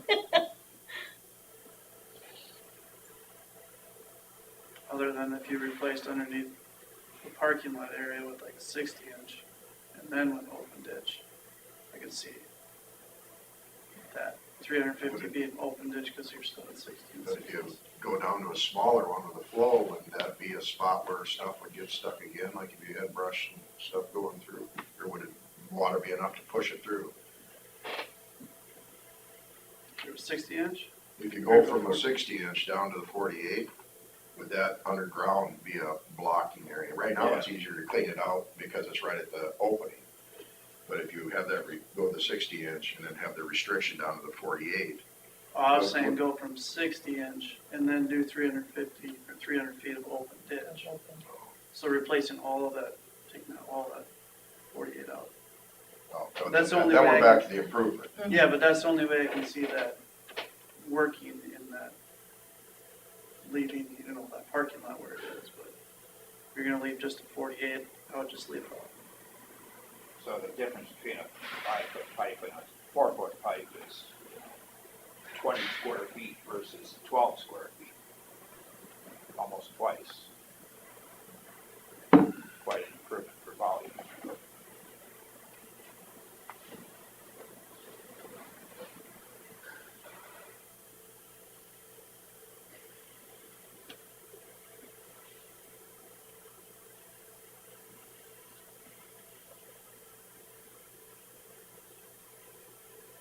Up to your district. It is. I feel like we need to give them the options. See what, But what are the options? Because the options now we just talked about are all improvements. Well, And so, to me, there's only two options. One that's just make it all open ditch, or leave it the way it is. I don't think you gain anything by doing it. You just gotta make darn sure you keep the opening free of brush. Just get an old backhoe tractor, just leave it there. That's it. well, that's what Sean was kind of saying, it's like just fix that first little bit this year, then fix the, Yeah, and basically, they just tear them out. just tear That's them the out. trouble, they're 6 feet, so what happens is, water comes with swirls, and they separate and they tip. Yep. So would we just be creating our open ditch by doing that every, Slowly. Slowly. So how illegal is that? I know, Right. that's. I feel like what I'm that's asking. horrible. When you go around the law by Right. making, Right, I'm just piecemealing saying, something. but that could, the expense of it could be spread out for these. Over the years, Over but the the expense would be higher because you'd be making so many trips back and forth with the equipment to take it out. and you still have to get rid of the dirt and And right now, you've only got 3 or 4 culvert that are Yeah, loose there's there. 3 or 4 there. This one here, Mark tore one out a few years back. So took one out of there. Now this one needs to go out. And then there's 3 or 4 there that need to go out. so by taking them out, And it's not you're a big making deal a to ditch take or them you're out. just, Well, the dirt swirls, washes down You're into just the removing drainage it. ditch. You just So I remove don't know it. if that's an improvement either, that's why I'm asking. That just adds to the clean out of the ditch the next time, because that all settle out. Yeah, that's what's happening. I mean, you're losing dirt and spoil and it's going down in the ditch. I'm pretty sure I have an opinion by Jim Hudson from Jim Hudson Senior, from a long time ago about how when you do a project and you segment it to get around the law. right. And that was like our old $20,000 limit and you do 18 this year and then you turn around and do 18 again next year and it should have been a $40,000 project. The improvement wouldn't have to be done until the last 48 was taken out. But up until then, you could. I feel like that's not right. Yeah, I don't feel comfortable with that at all. If you still got a buck of 48 in there, you haven't improved the flow yet, so. I'm not gonna, you can call our IDDA on that one and see. I will. I don't feel comfortable with it. I think they'll agree with me. Until you take out that last 48, you haven't done a thing. So we have reasons for leaving a portion of the 48 in because of the slope and narrow proximity. That's why I think the one option is somewhat viable. You're solving some of the problem, but you're still in some of the existing tile and making it more maintenance. And spreading out the expense. Yeah. We still have a petition that wants the whole thing done. Right. So, but I think if you present that to them, you're gonna probably wanna have information about other alternatives, so. Because it could be a remonstrance. That's an improvement. Yeah, looking at that list, I would, expect that there would be. I would rather have more information than less. I agree with that. Oh, for sure. But what is the information? That's what I'm trying to get out of everybody today is, what is it that I'm gonna exactly send to these landowners? According to the petition, they want it cleared out as a ditch, which is an improvement. And So that's we come up option with one. Yeah, we come up with that estimate. I imagine we should, because of the slope and restrictions, we may have to put in 48 as or 50, or 60 inches as an improvement, knowing that's the biggest you could realize for flow, because the road is 60 inch, just to protect that one area. So that'd be option 2, and then that's, I'm sorry, so what's option 2? well, leaving 120, 140. 125 with feet. the 60 inch height, Well, so, still an improvement. Because just looking at the slopes there. And you're gonna replace the whole length with 60 inches, what you're talking No, for option 2? no, just Part- that one end that has the parking lot and the slope coming down to it, because it may end up being that viability of an open ditch there is not. so you're saying ditch, open ditch to the last 125 feet Yeah, and that with replace 60 inch, with 60, still an okay? improvement. Mm-hmm.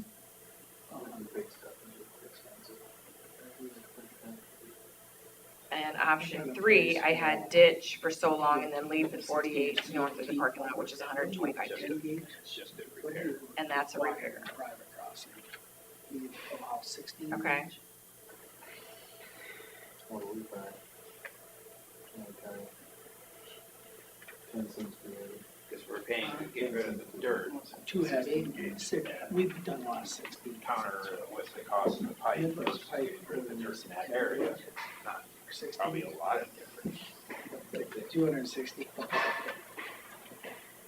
So I have a question for you, Sean. So one of the options was to have the open ditch for so many feet and then leave the 48 inch to north of the parking lot for 125 feet. How many loads of dirt would that be? If it's 450 and 125, it'd be at like what? What's the difference in that? 320 feet. So if there was 750 loads estimated before at some point, Did you guys? you got about 2/3 of that then? Was it in Jim's report maybe? So it's still gonna be $30,000 worth of dirt moving. Pretty easy, man. That'd be about, Out again. that'd be about 500 loads of dirt yet, if the original estimate of 750 was right. That's what I got Jim's report.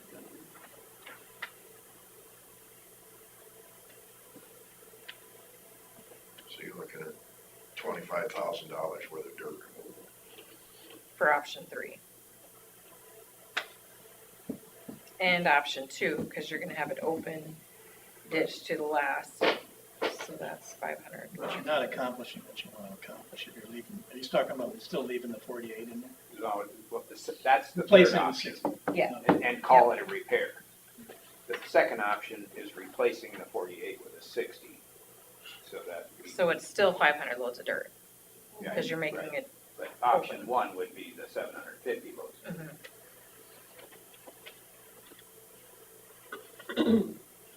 so at least I could do that part of the estimate.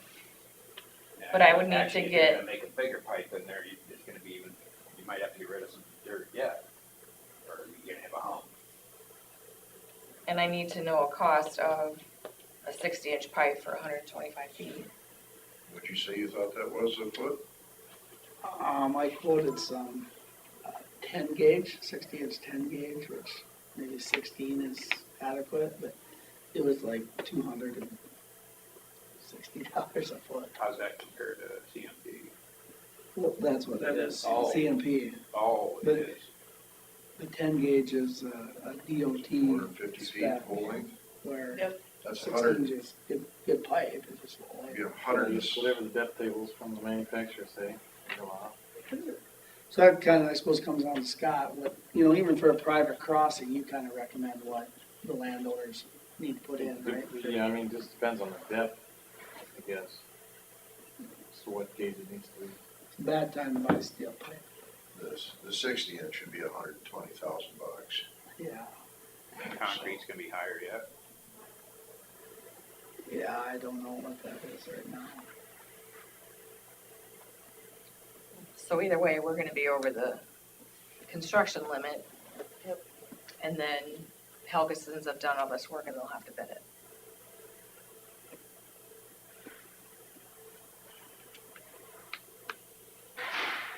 Even making the open ditch is over the, No, what'd you say? No, it the wouldn't. cheapest part would be the open ditch. What are That you would be quoting a under foot? the I don't limit. remember.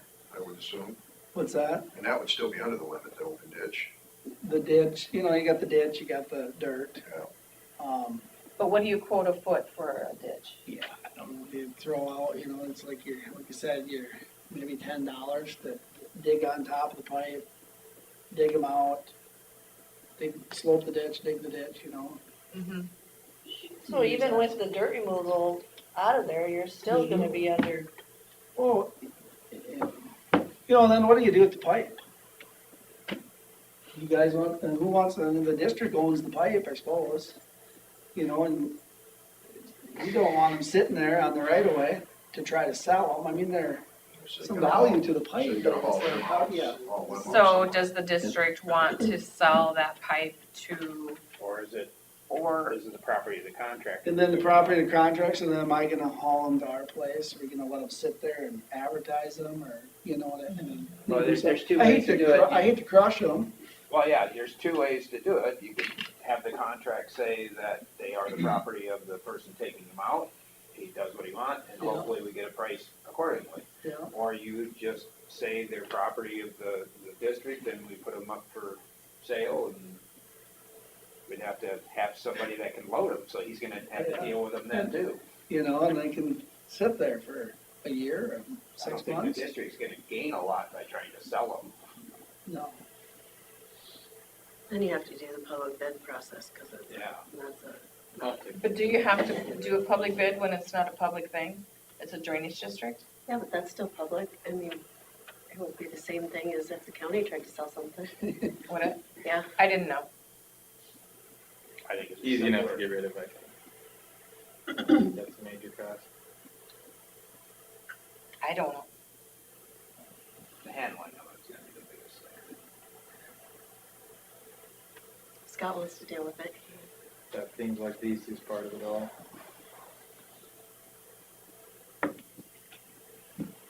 So the road department would take possession of them then? No, that, No, they're no, not it theirs. still would be the district's, he would handle the getting rid of it. Oh, okay.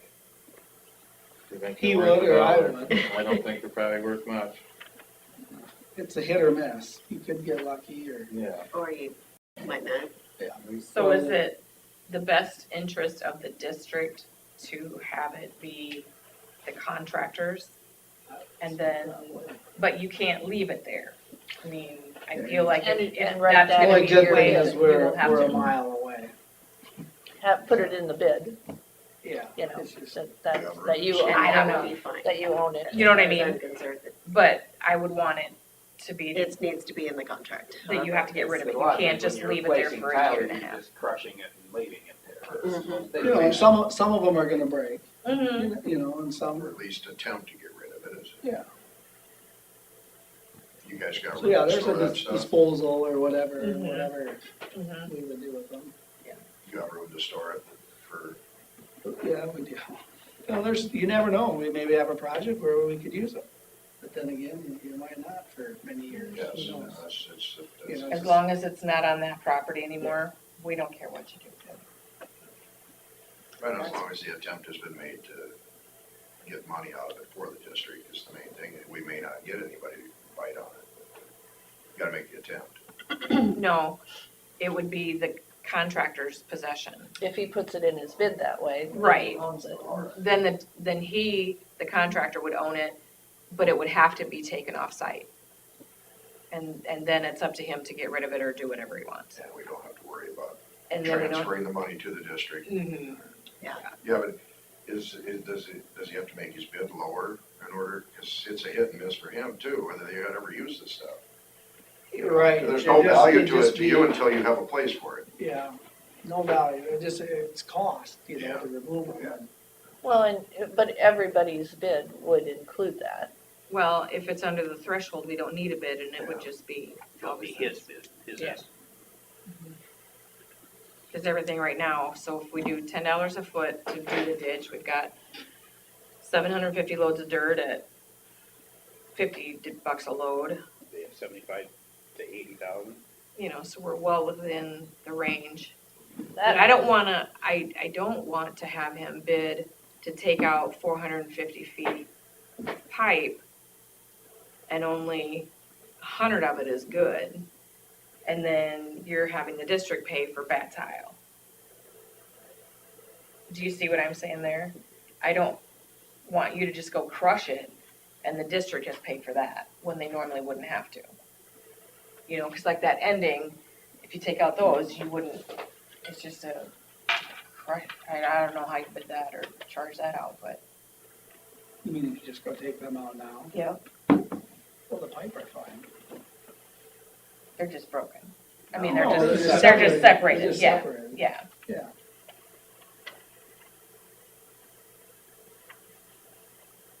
I don't know, it's up to But you. yeah, whatever, I mean, they're there, and they need to They need to not be go. there, and Mhm. there's expense involved with that. Right. So do you have 3 cost estimates then? Well, I have to come up with the math because I don't have a calculator right here, but I've got option one, open ditch for the 450 feet. And that's an improvement. And that would be roughly $10 a foot for that 450 feet, taking out 750 loads of dirt. Option two, have it an open ditch to the last 125 feet, replace it with 60-inch pipe, which is still an improvement. The $10 a foot, the 500 loads of dirt. Option three is the ditch for however many feet, leave the 48-inch to north of the parking lot, which is 125 feet. That's a repair at 500 loads of dirt, and still $10 a foot. And option 4 to leave it the way it is. Mhm. Which to me, it's either put the ditch in or leave it the way it is.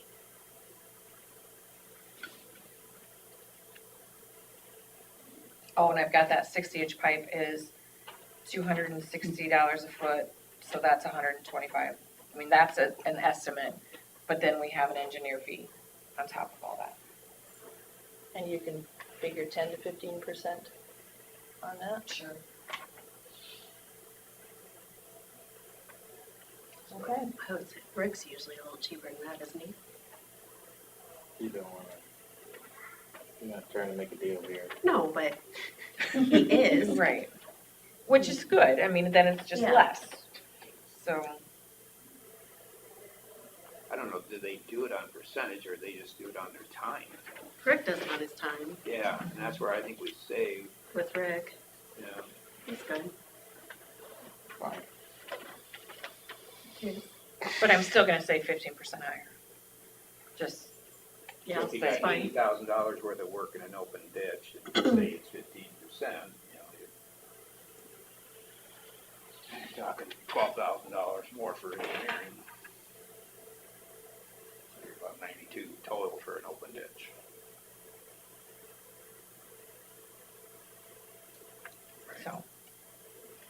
so what I can do is come up with some kind of letter, and then I'll forward it pretty much to all of you people here, and Does it go make- over it.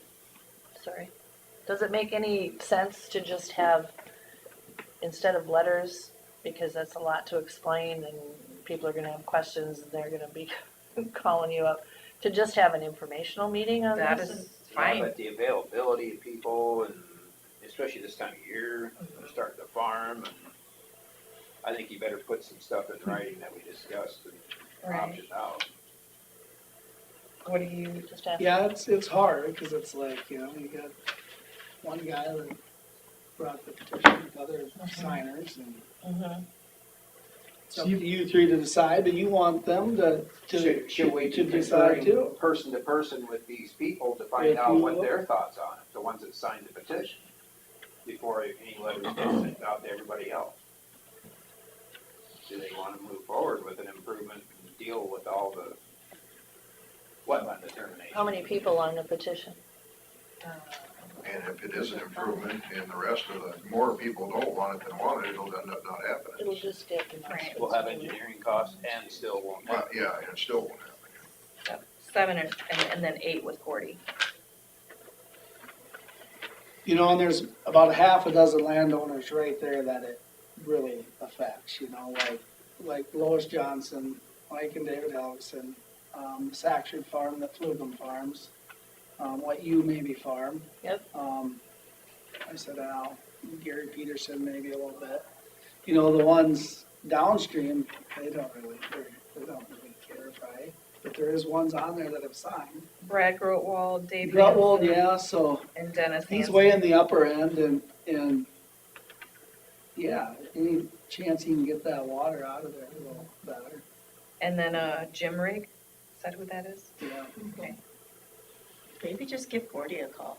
He's the Yeah, one I who wish he really- would have been here. Yeah, I didn't think about calling just him. And actually, if we just told Gordy those options, and then maybe he wants to just convey those to that group of. And I people. can get something together to give to him and say, this is what the options are. Do you want to go back and Yeah. show That your way the message people? doesn't get lost along the way. And I could meet with them as well, since I've been in on the conversations, so. So I think that overview sheet would be really good. Yeah, we'll need to have something in writing, Mhm. so I can get that together. Did you say that you had engineering figured on all three of the options? Well, the 2 options it would take would be an improvement, and then I would just add 15% for an engineer. So whatever the totals get to be, have that a separate line item. Okay, anything else on that? Well, we can put that one to bed, right? It took it took a little while, but that's all Well, right. that's why It's I wanted important. everybody here. I'm sorry that I didn't think about having Gordy, but It's important. wanted everybody to talk about it. Well, I think since we've talked it down. Oh, I didn't have that. Oh, that was hers. That was It was- Robert's. It's actually Roberts, but I just wanted to see people that were actually in the district. Well, and we can also have Gordy listen to the YouTube, you know, that's what it's out here. Just listening to the names that were on the list there, they're probably the dominating people in that district. Yeah, I don't Yeah. see. they are. They are. In Okay, DD 11, musical we chairs. had some lower end people that were concerned about what we were doing, because it was gonna Yeah, affect you that dump guys, water on you them. even got the landowners that, the majority. What's that one? But And then I can how is always, that gonna affect the people up by Hogsback where it goes by? Is it gonna dump the water onto them like? The second page. That's and what- then when I get an estimate together too, I can run the report to show how much people owe. Yeah. For each little option. Because that's not hard to So is it going to be charged the entire yellow? entire yellow, no matter what happens. Because it's the ditch.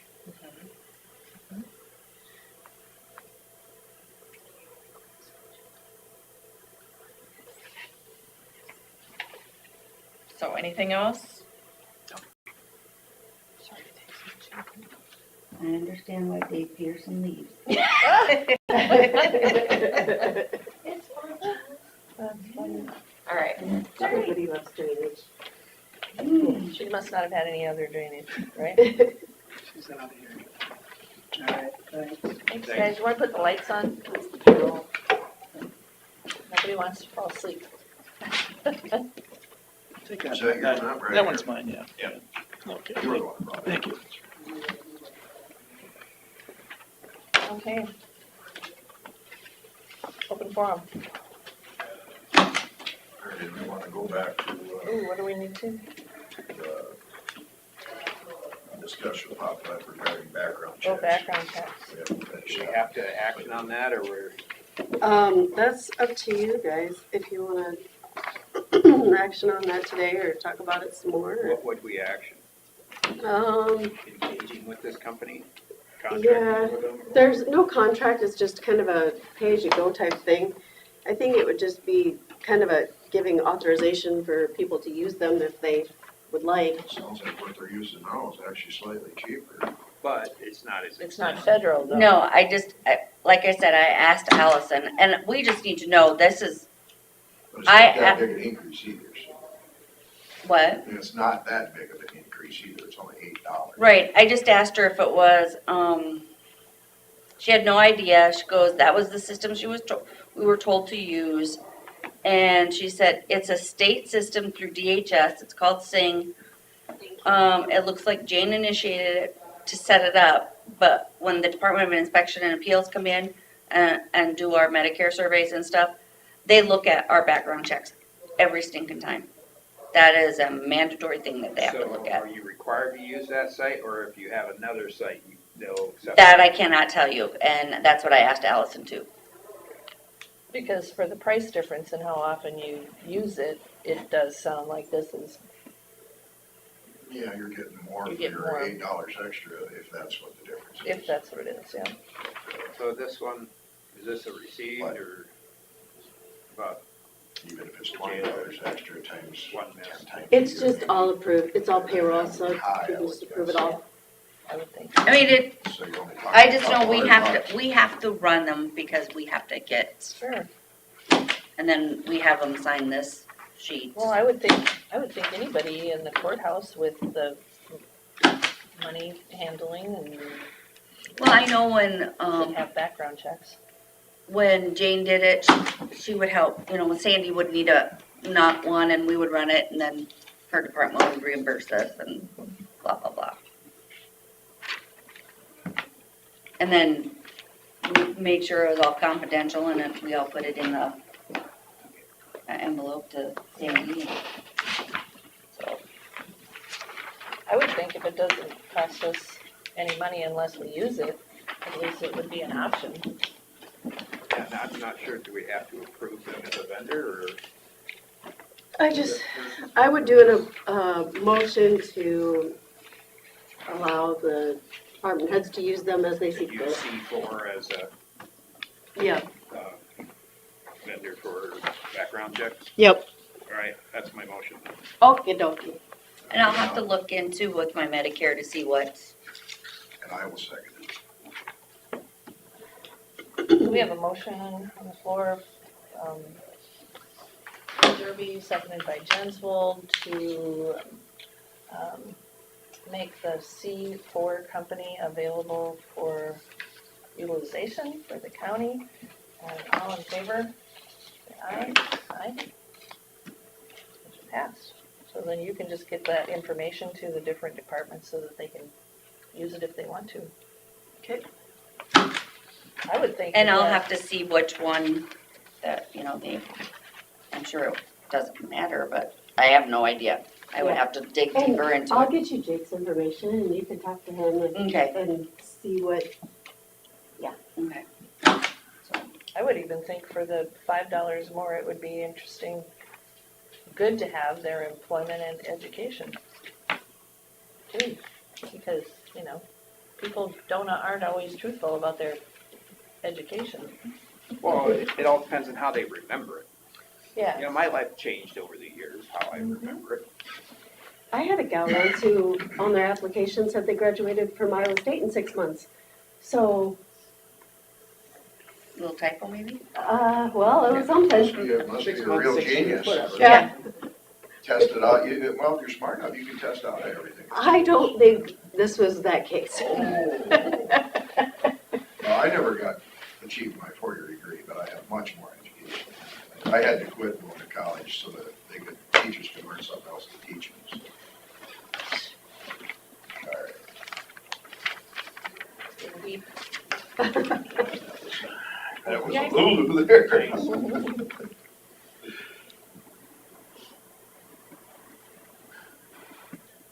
When do you want on the? Exit conference, but leave it running. Press 1 to confirm or star to cancel. What was that? We've been on it for 45 minutes or something, Well, is that what they happens wanted us to sometimes? Get off, Yes. possibly. What was I gonna say? You talking about the RFP or, Yes, that's what I was gonna say. I knew that. Thank you. I think we need to address it next week. Next week, agenda RFP. I probably need to get together with Julie and Allison and see if the layout's close enough just to, as a guideline, you know, I mean, it all depends on if they want to move their main operations there or, you know, because if they're moving healthy families in and the sanitarian in, where are they gonna put those in the old part or in the new part, you know, do you need? Should I have Myrtle on the phone to see if she's available for some questions if we have any? Sure. Okay.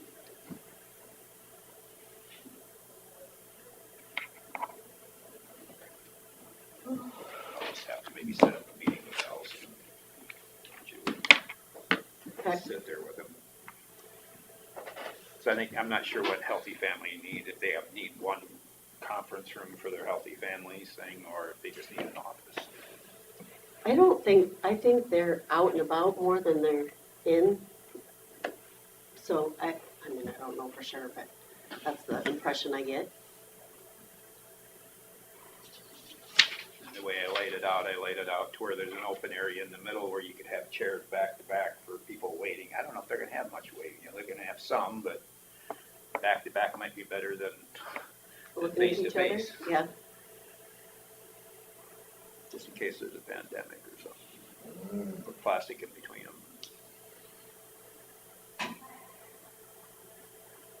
Or you just put people on the walls with distance.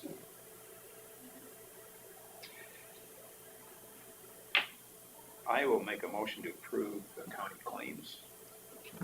I'll say that.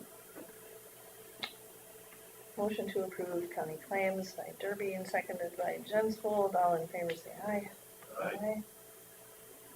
Consider to approve the payroll I'll claims. make a motion to approve payroll claims. I'll second it. Jensvold and Derby to approve payroll claims. All in favor say aye. I, Did we discuss drainage matters?